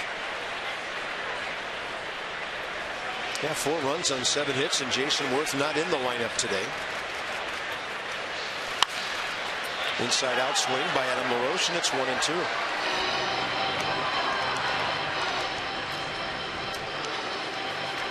So Zimmerman on base 2 more times today.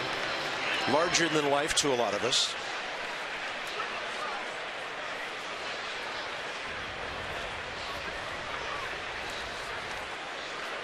I like how you said us.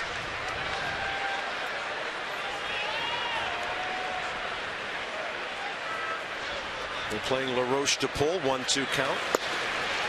And he IDs the hard breaking ball, and it's 2-2.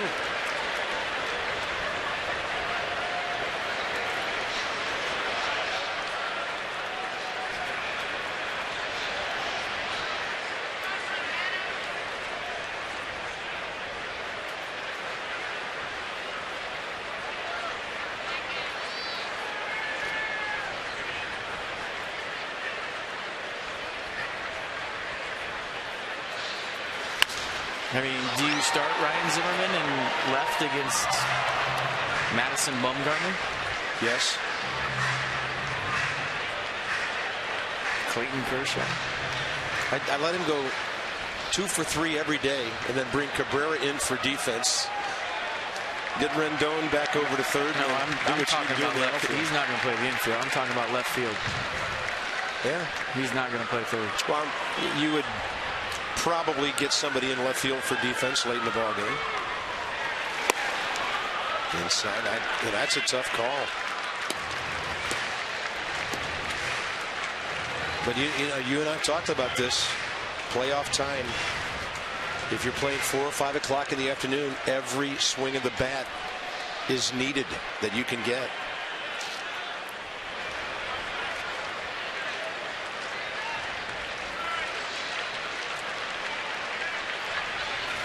With the runner, Zimmerman on the move. It's a foul by LaRoche.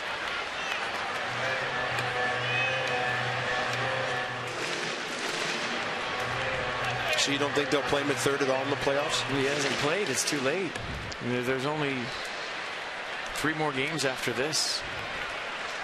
And the quick, as we've talked about, the quick first step is not good for his hamstring. He can control himself in left field and how fast he goes after something. And when he turns it on, turns it off, you're not going to mess with your chemistry in the infield right now, I don't think. So he plays left against a lefty. And I really think that might be it. And then use him as a pinch hitter. It's my opinion. I haven't heard anything. But he would have played third here today in this game if he was going to play third in the postseason. I think. 3-2. Ryan getting a workout here thanks to LaRoche.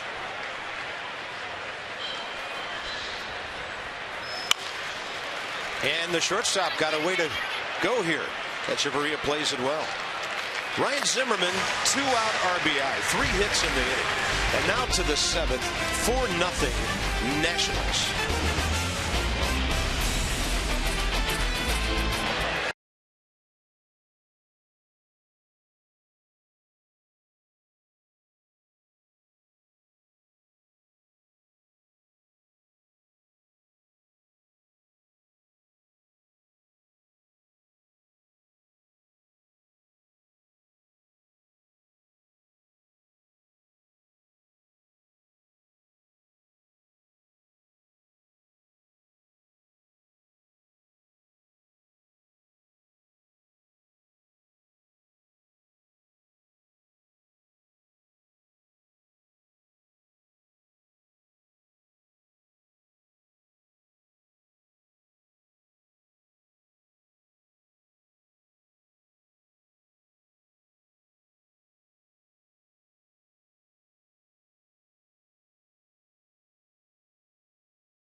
Sponsored by Doug Fister as we go to the top of the 7th inning. 4-0 Nats. He's done it all on the mound, at the plate. 6 innings, 6 strikeouts. Pounding the strike zone. Same tempo, maybe a little bit faster today, but stuff has been down, moving. Aggressive with all of his pitches. Pitching not just to contact, but pitching to bad contact. But when he's hitting to good contact.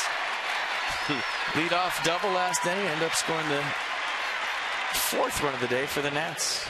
And after all the talk we had about how the Marlins play their outfield, he's the guy that plugs that big gap. Comes out 7th inning and throws a strike. He's gone 6 now or more 20 times this year in 25 starts. And he'll be trying to go at least 7 for the 14th time. Solano's been his big problem today. Donovan pulling 2 identical singles to left. I notice Ian Desmond's taken a few steps to his right here since the last time. But that's it for the Marlins offense today. Ball 2.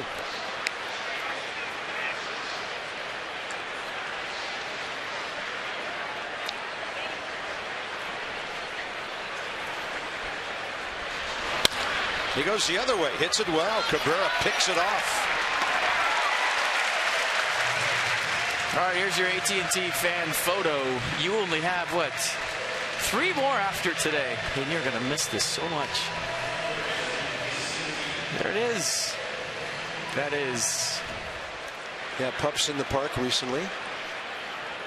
That's a couple with their kid, I think, on the right. Good-looking kid.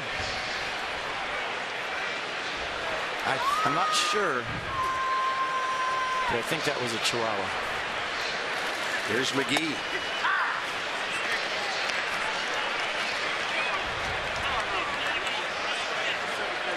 This is how good Fister's been. 7th inning. 2nd, 3rd, and 4th guys in the batting order only up for the 3rd time. Mastery of his craft so far today.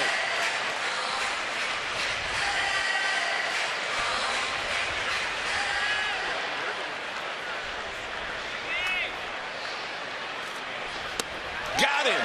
71 diving under the bat of the right-hander. And for Doug Fister, strikeout number 7. Nasty curveball by Doug Fister. Just almost an Ephus-like curveball. Yeah, watch how slow this is. 71 miles an hour. Tough to stay back on him. Casey McGee can't. That wiffle ball went straight down. Straight down. Here's Garrett Jones. He has hit a fly ball to right. Hit into a 6-3 double play and a ball up the middle. So Doug Fister looking for win number 16. Does the guy stick around? Yeah, 24 starts, 21 decisions coming into this game. Popped out of play left side.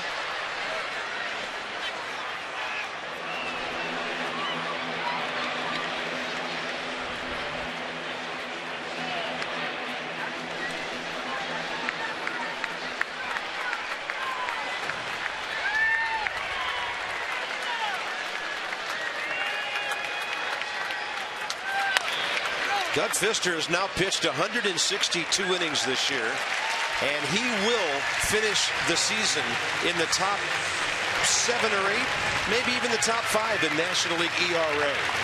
Unbelievable how good he has been. It's our Hyundai 7th inning stretch at Nationals Park. It's the Fister Show. We're having a whole lot of fun watching it. We talk about him more, but his innings are going too quickly.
Nationals baseball on Matson. Brought to you by Coons. When you're talking cars, you're talking Coons. Doug Fister, 72 pitches, 55 strikes in 7 innings. He's retired 19 of the last 20, and he's only given up 2 singles to Donovan Solano all day. Sam Dyson against Ian Desmond.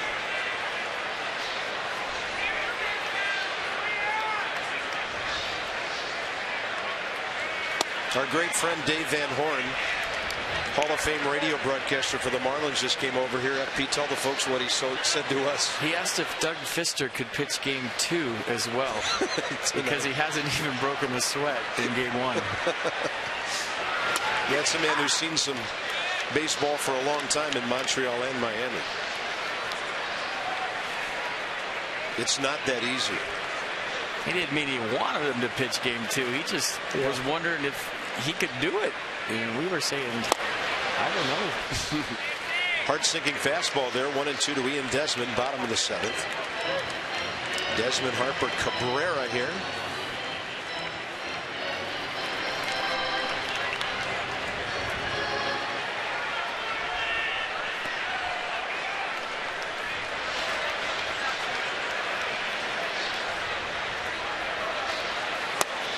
And that breaking ball bending outside, 2 balls, 2 strikes.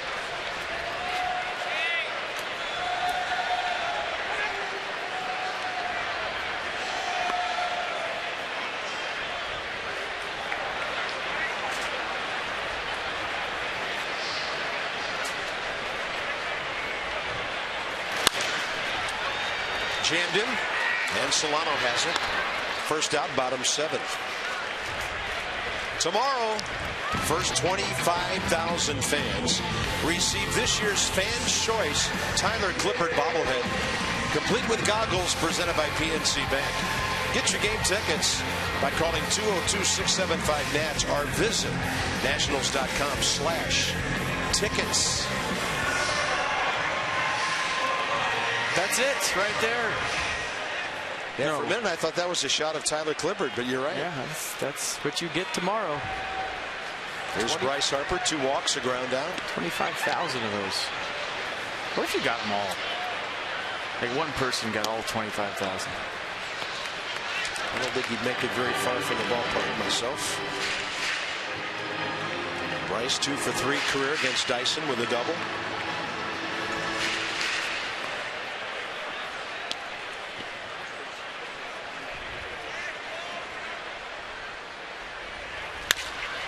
And now he has a base hit, and look out.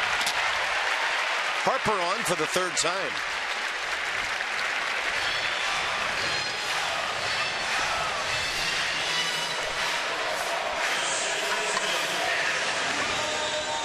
Little chopper back up the middle.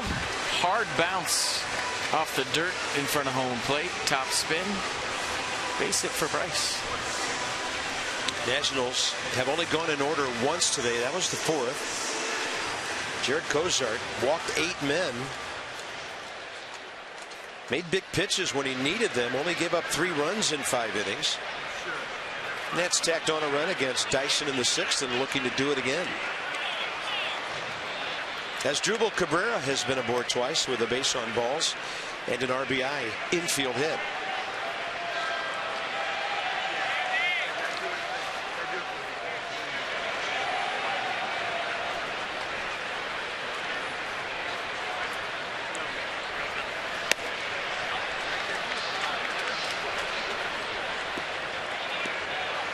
Solid crowd here for game 1. Basking in a beautiful day. Perfect day for baseball. 4 o'clock tomorrow. Maybe a little next weekend preview as far as the starting time and trying to hit. Well, I'm just going to get here at 10 again and plan on a doubleheader. Harper, who had a really good jump, and Cabrera fouled it off.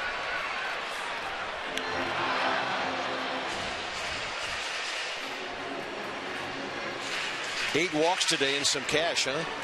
Time to step it up and back your Nats. Head over to the Massive Nationals Facebook page today for your chance to win an exclusive I Back the Nats prize pack. Care First has stepped it up and will back your community with a donation for participating up to $50,000. Wow. Did not make that up.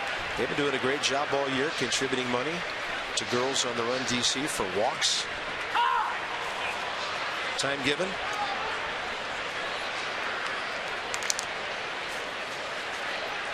4-8-0 Nationals, 0-2-0 Marlins.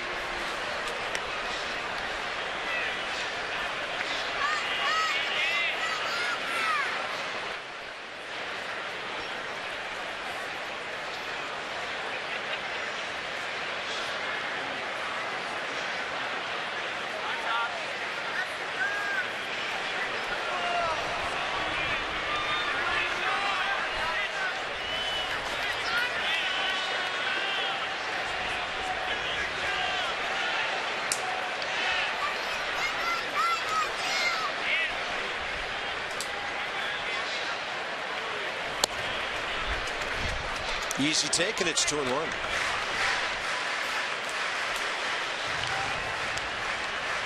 Sam Dyson, a waiver pickup January of last year from Toronto. He was originally drafted by the Nats in 06. Did not sign. Went to University of South Carolina in Columbia, where they have an excellent baseball program now. He was a freshman All-American there. Then Oakland drafted him. He didn't sign, stayed in school. And finally Toronto got him in the 4th round, 2010.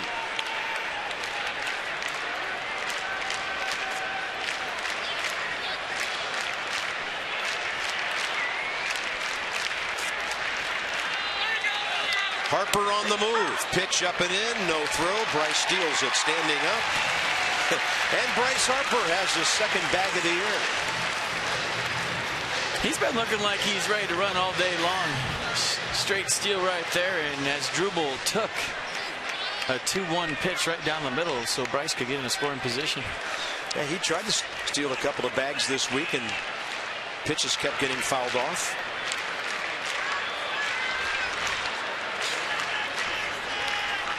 Two to Cabrera now.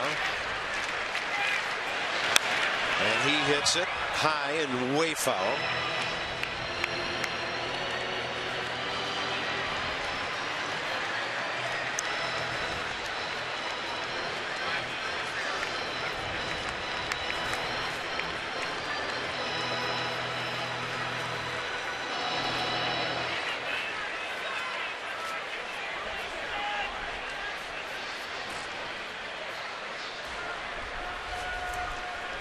Two with one out.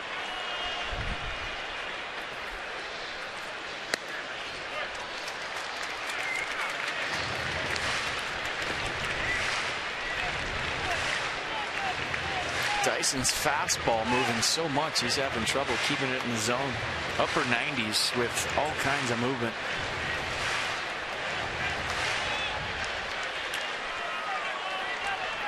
Everything elevated. This AB brought to you by Mercedes-Benz. 3-2 with one out.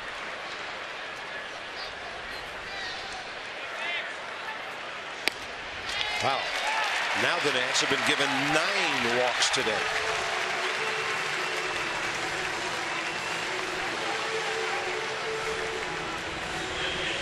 Tonight, Masson. Taylor Hill. Saw him earlier this year. Andrew Heaney, we saw him last week, and he's a left-hander who's been appearing out of the bullpen for the Marlins. He's actually made 4 starts, though, this year. So it's Heaney and Hill tonight.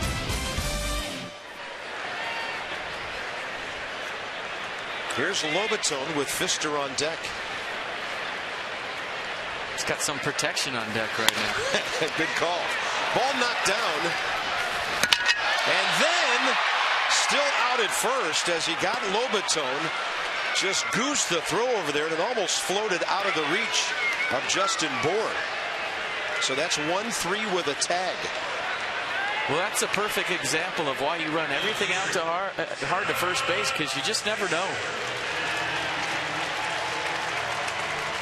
And just couldn't really take off enough on the throw to be accurate. Tried to, like you said, goose it over there. And Jose Lobaton running hard at first, then he pulls up and tries to turn it on again, and it was too late. Here's Doug Pfister, 1 for 3. He wouldn't clear the bases, would he? He tried to. What a hack. He was the first guy Dyson faced last inning. The Nats have had 5 base runners out of 9 batters against the Miami right-hander. And Doug plugged that gap out in right center, came in to score on the Zimmerman 2-out single.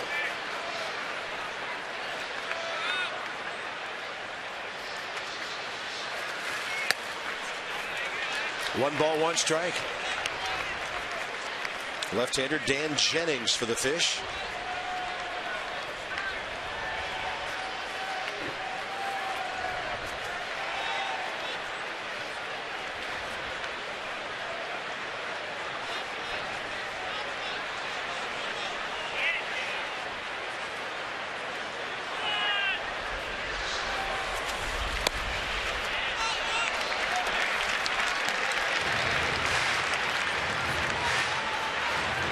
Have stranded 9, but they've had 3 hits with runners in scoring position. Marlins have not had 1 opportunity, and the only man left on base, Donovan Solano, in the first. When he singled in the 4th, he was the front end of a double play. After that, Pfister takes ball 3. So the Nats have already been given a record 9 walks today. Most by an opponent ever.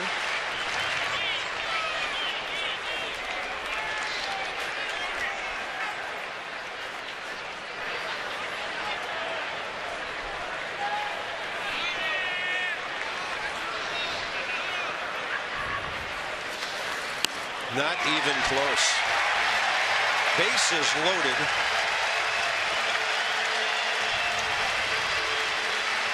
Denard Span coming in, as you saw. Mike Redmond has a left-hander ready. He's still on the floor of the dugout. I mean, 10 walks in a major league game.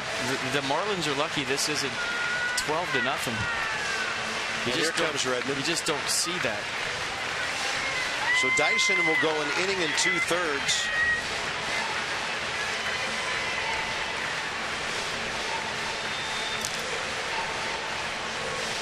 So the Nats given a team record 10 walks today. Span tries to add to the lead.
Earlier in today's game, it's Miller time, brought to you by Miller Lite. Denard Span is our Miller Moments.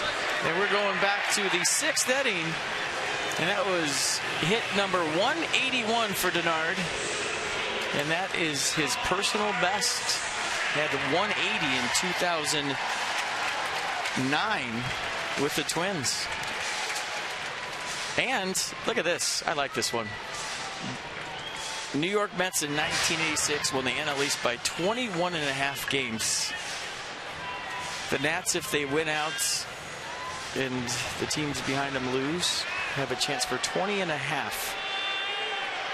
It's the best they could do. I guess that's just being a little bit greedy, but you know, that was a pretty good team, that 1986 Mets. I think they they did all right. They did okay. The speed of Ray Knight, of course, coming into play in that World Series. So lefty Jennings and Span.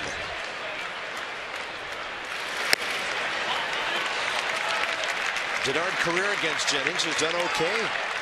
6 plate appearances, 2 hits, 2 walks. 4-0 Nationals.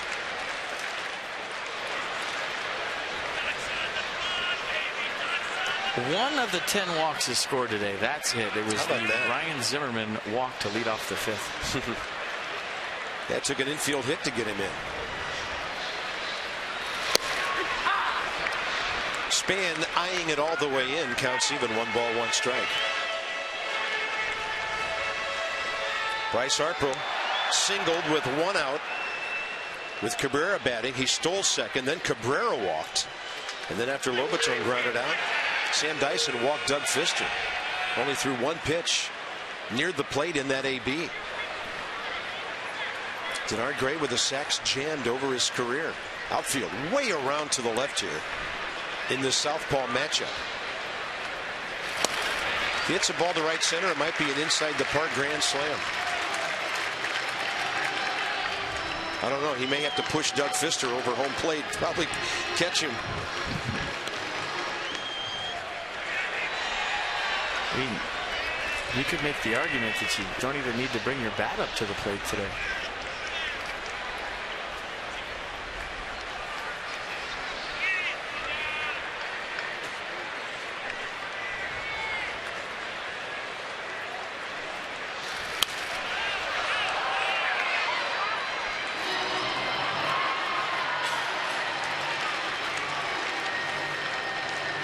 Denard was worried today before the game that even missing a couple of days and his timing would be off. His bat looks quick to me.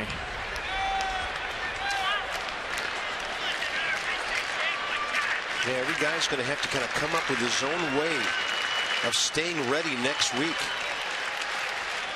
Matt's going to do what he can, as Dan told you earlier, to structure things, but everybody's going to have to kind of know themselves and what it's going to take.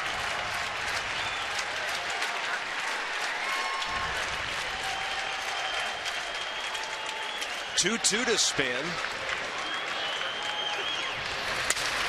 And the pitcher has it, and Jennings will throw over to first to end the inning. So the Nats will fail to score. They've stranded 12 today. Doug Fister back to work, pitching a gem for nothing.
For September 28th is going to be -22, so you could use that stocking cap right there. 135 start against the Marlins.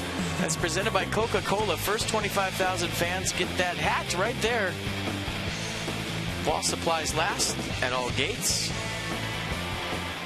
Something you could probably use this winter, right? Maybe sooner.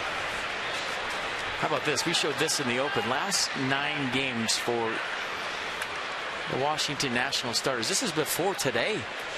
9-0 record, 1.04 ERA, 5 aces.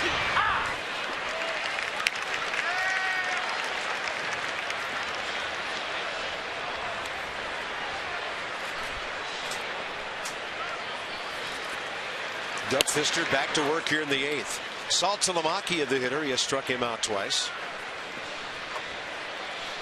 72 pitches, 55 strikes in 8 innings.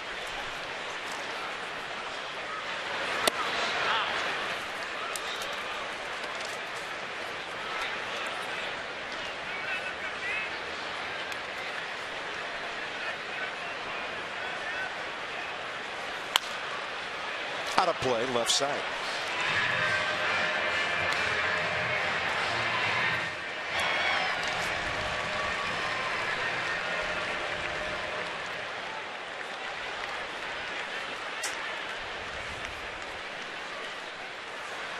Two balls, 2 strikes. And he hits the Miami catcher. Third base runner all day for the Marlins.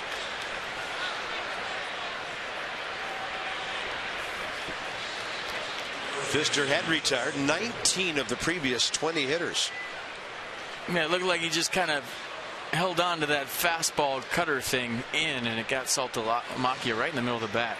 Starting this inning, 72 pitches for Fister in the game. 58 of them have been fastballs, so he's just relying on number 1. There you go. The ratio today has been ridiculous. The more I look at this, it just jumped out at me that in 7 innings today, he threw 17 pitches that missed. Well, the way he talks about it, his fastball is, 5 or 6 different pitches. The front hipper to lefties, the backdoor one to righties, the elevated fastball. That is hard hit and foul. The one that he cuts, the straight fastball. So while it says, 58 out of 72, it really acts like 5 or 6 different pitches when he has the ultimate command of it like he has today.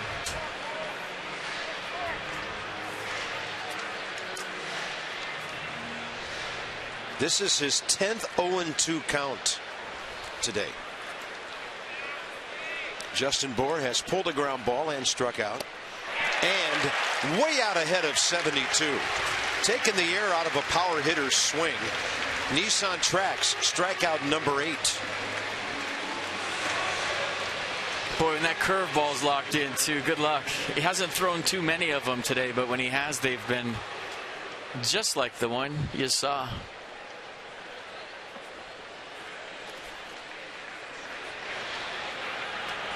One on, one out. Kike Hernandez, center fielder. 2 ground balls, 1 to Desmond, 1 to Cabrera. When you're facing a guy as a hitter that's throwing 90% fastball, you're not looking for anything else. So when you flip that curveball in there that slow, it just absolutely locks you up. Double barrels. Bullpen is busy. Doug Fister. 82nd pitch of the day with 1 out in the 8th. So he's gone 7 at least for the 14th time this year. The one other time he went 8 was June 21st in a 3-0 shutout of the Braves. He gave up no runs on 5 hits that day, a walk, 3 strikeouts.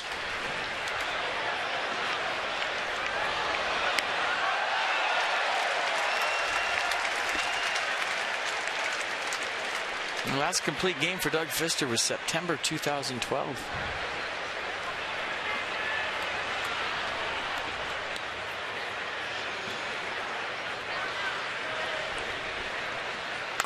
There's that off speed again. He's got some shoelaces coming untied with that curveball right now. Yeah.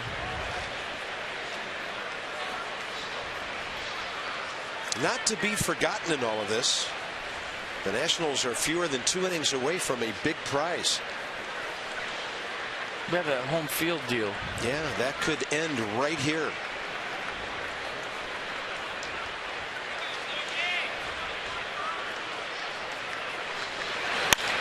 And a drive to center. Here comes Span. Now he stops. He's there. 2 down. It'll be the number 8 hitter, Echeverria. So if the Nats win their 94th game of the year, they will be out of reach. Even if the Dodgers tied them by sweeping the weekend and the Nats, they would lose 3 in a row. The Nats took 4 out of 6 from the Dodgers. And the difference is that epic getaway day game in LA. We call it the LaRoche game. Call it one of the best regular season games I've ever been a part of or witnessed.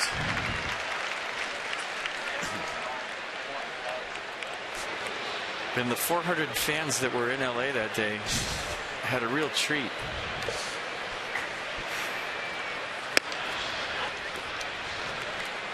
One ball, 1 strike.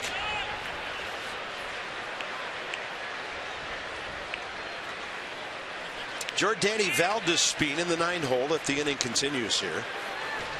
The Marlins trying to get 2 base runners in the same inning for the first time today. Pretty good looking pitch, but it's 2-1.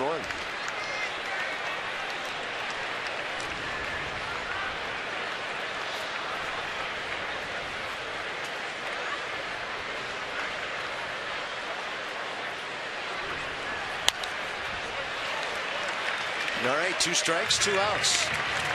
Well, he gets out of this inning, he should get a crazy ovation walking off the mound, you'd think.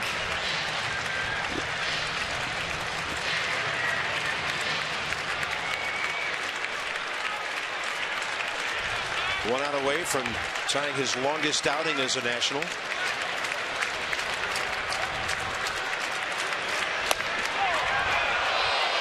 Gary Cederstrom took a long look and called it outside.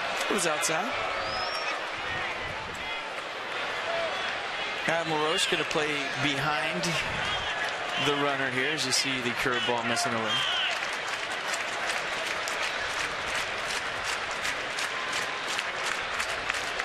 Runner on the move and a fly ball to right. Bryce Harper, 8 brilliant innings for Doug Fister. Goes that far in a ball game for the second time this year. The crowd loves it. Well, they would have gave him an ovation, but he was already in the dugout by the time the ball was caught.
Bottom of the 8th inning. The Nationals are in the playoffs, and guess what? 1 hour postseason editions of Nats Extra before and after every game. You can check them out. We'll cover everything. We got you covered. And you can log on to MASNsports.com for playoff coverage, where Masson Dan will be blogging his little heart out. Masson is your maximum Nationals postseason network. I'm telling you, I open up the MASNsports.com front page, and I can't believe everything Dan has filed, along with our other knowledgeable writers and bloggers. He's one of the hardest working people in sports. Pre-game show, post-game show, interviews on the field, blogging. Here's Anthony Rendon, bottom of the 8th inning. Dan Jennings still pitching for Miami. Homer walk for Rendon today. And he lines that one into the seats. He got the thing going with 1 out, bottom first. In case you didn't have it on in your cubicle, this is what you missed. Fastball in from Jared Kozar. Not a problem. We're going to pull his hands and get the barrel of that baseball so quick. And then some hoops in the dugout. Pitch in the dirt. Rendon strikes out. 2 consecutive hitters retired by Dan Jennings. Stay tuned. Mid-Atlantic Sports Report following Nats Extra postgame. Our gentlemen will have continued postgame coverage, a preview of Game 2. Look at the memorable moment from Derek Jeter's final home game at Yankee Stadium last night. So how about this? Nats Extra pregame, Game 1, Nats Extra postgame, Mid-Atlantic Sports Report. We'll fire it all for you tonight. Wall-to-wall baseball on this last Friday. Ryan Zimmerman takes a strike.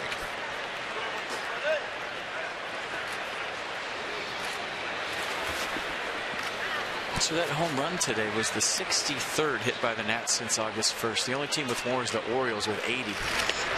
And I think that's right around when they start doing that whole basketball thing in the dugout. Yeah. And rumor has it that Randy Whitman has actually called the Nats for some plays because they've been shooting helmets around for 2 months now. You know, you can shoot a high percentage when nobody's guarding you. I think that's what the Nats did last year. Remember that August-September home run thing last year? They had 161 last year. Nats will probably end up this year in the mid-150s. They're at 149 right now with after this 3 games to go. But it seems like August, September, man, the guys start blasting away. And home runs aren't everything, but it sure means guys are centering the ball and taking great swings. Yeah, I don't really think of them as a home run hitting team. Yeah. Their identity on offense is making whoever they're facing work. Keep the line moving. If you're not going to throw me something to hit, then okay, I'm not going to force the issue. The guy behind me's got my back. And that's not what good teams do. That's what great teams do. You remember all the Yankees teams in the late 90s and early part of this 2000s. That's exactly what they did. 3-2 to Zimmerman with 1 out. Ryan goes the other way and coming forward for that hop. Justin Bour, 2 outs.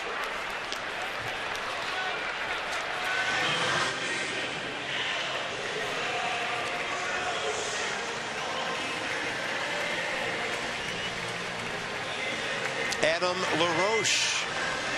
Base hit first inning, a run scored and a base on balls after that.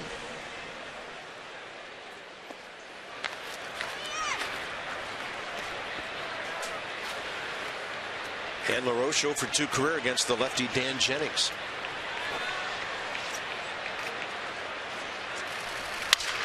He'll drop one out into center. 2 for 4 day on base 3 times for the Nats first baseman. A beautiful thing for Adam LaRoche. 2 for 4 with a walk. Bat died a hero. Right off the end, perfectly placed. He's had 2 perfectly placed knocks today. Remember his first base hit kind of beat the shift a little right to the pitcher's mound.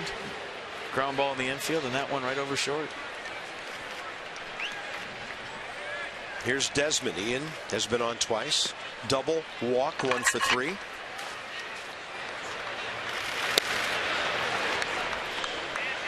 Heartbreaking ball for strike 1.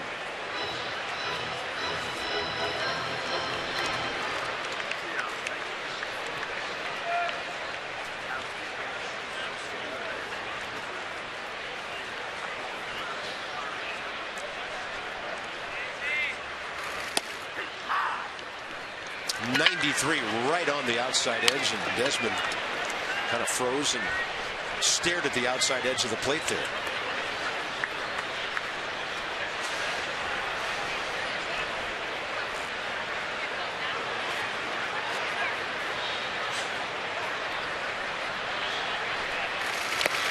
And downstairs for the strikeout. Doug Fister has thrown 91 pitches, 68 strikes. There's been no throwing in the bullpen last few minutes. Here we go.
Great moment a few minutes ago. Doug Fister out of the dugout, sprinting for the 9th inning, and the fans absolutely loved it. They don't get to see this in the modern era of baseball. Guys don't throw complete games anymore as a rule. Little meeting with Anthony Rendon. Nate Sherholtz in left field. And here we go. The Doug Fister show continues here at the 9th. First up, Jordany Valdez being the pinch hitter facing Fister for the first time, and he bunts it right to Doug, who I thought was going to run over and tag him. Well, that's a thank you very much when you're going for a complete game. First pitch right back to him. He'll take it.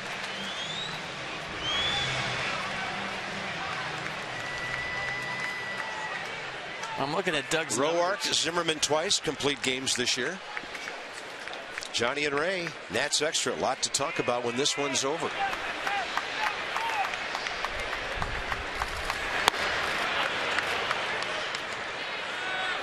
Top of the order, Christian Yelich.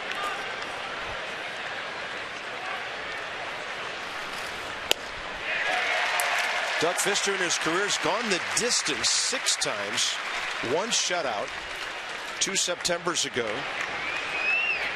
when he was in Detroit and the Twins were in town.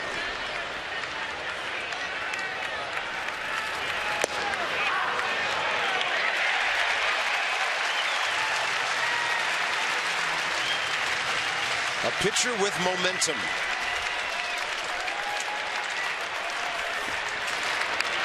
And Yelich, a check swing.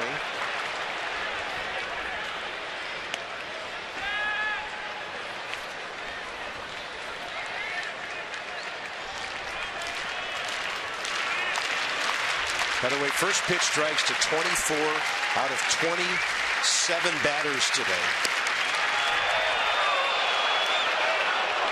Coming into this, a beat by Yelich, and the count goes to 2-2. Pretty good pitch. Could have went either way.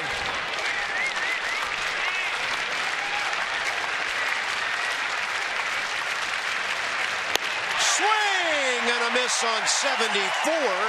Strikeout number 9.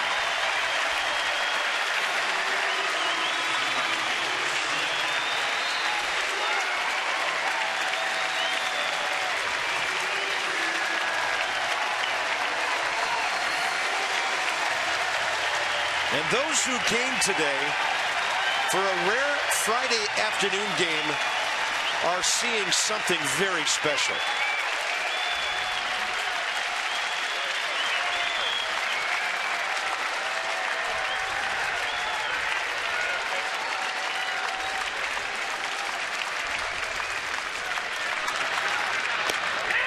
Big looping curveball. Guy in the blue shirt back there called it a strike, but Cedarstrom didn't. But they almost dropped to the inside edge. If Solano missed the team bus, this would be going for a no-hitter right here. He's got the only 2 hits for the Marlins. Yeah, Gio last night gave up 1 hit in 7 innings against the Mets. To 100 pitches with 2 outs in the 9th.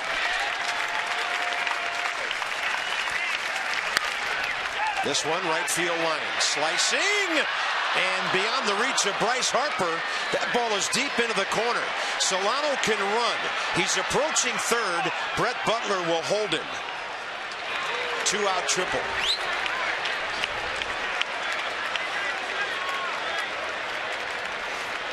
Well, good effort by Bryce Harper. He wanted the game to be over, and he wanted his pitcher to have a shutout, so he sold out for this, and you don't have any problem with this effort. Not near it, but you know what he was thinking? Trying to pick up his ball club and make this one a final, and Solano is the only guy that's figured out Doug Fister. Now, you're pitching for the shutout. Casey McGee is next.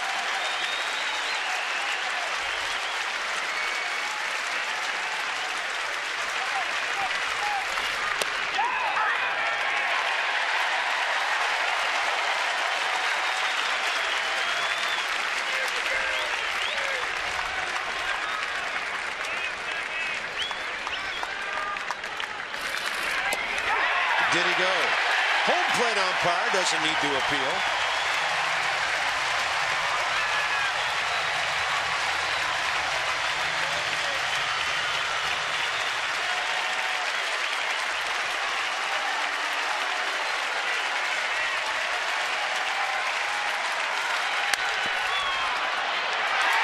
Fister's day is complete. Cabrera with a fantastic diving play. The Nationals shut out the Marlins 4-0, and they have clinched home field advantage throughout the National League playoffs. It's only fitting a great defensive play would end the game when a pitcher keeps his guys on their toes all day. 7th career complete game for Doug Fister. 2nd career complete game shutout.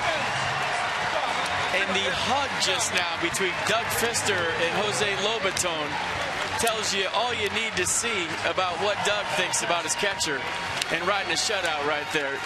Great play by Cabrera to end it. And then the guy that put down the digits all day long for you put down the right fingers. Comes out to the mound. You see everybody excited, and here it is. Look at this hug. I mean, this is a postseason hug right here. These guys were fired up, and rightfully so.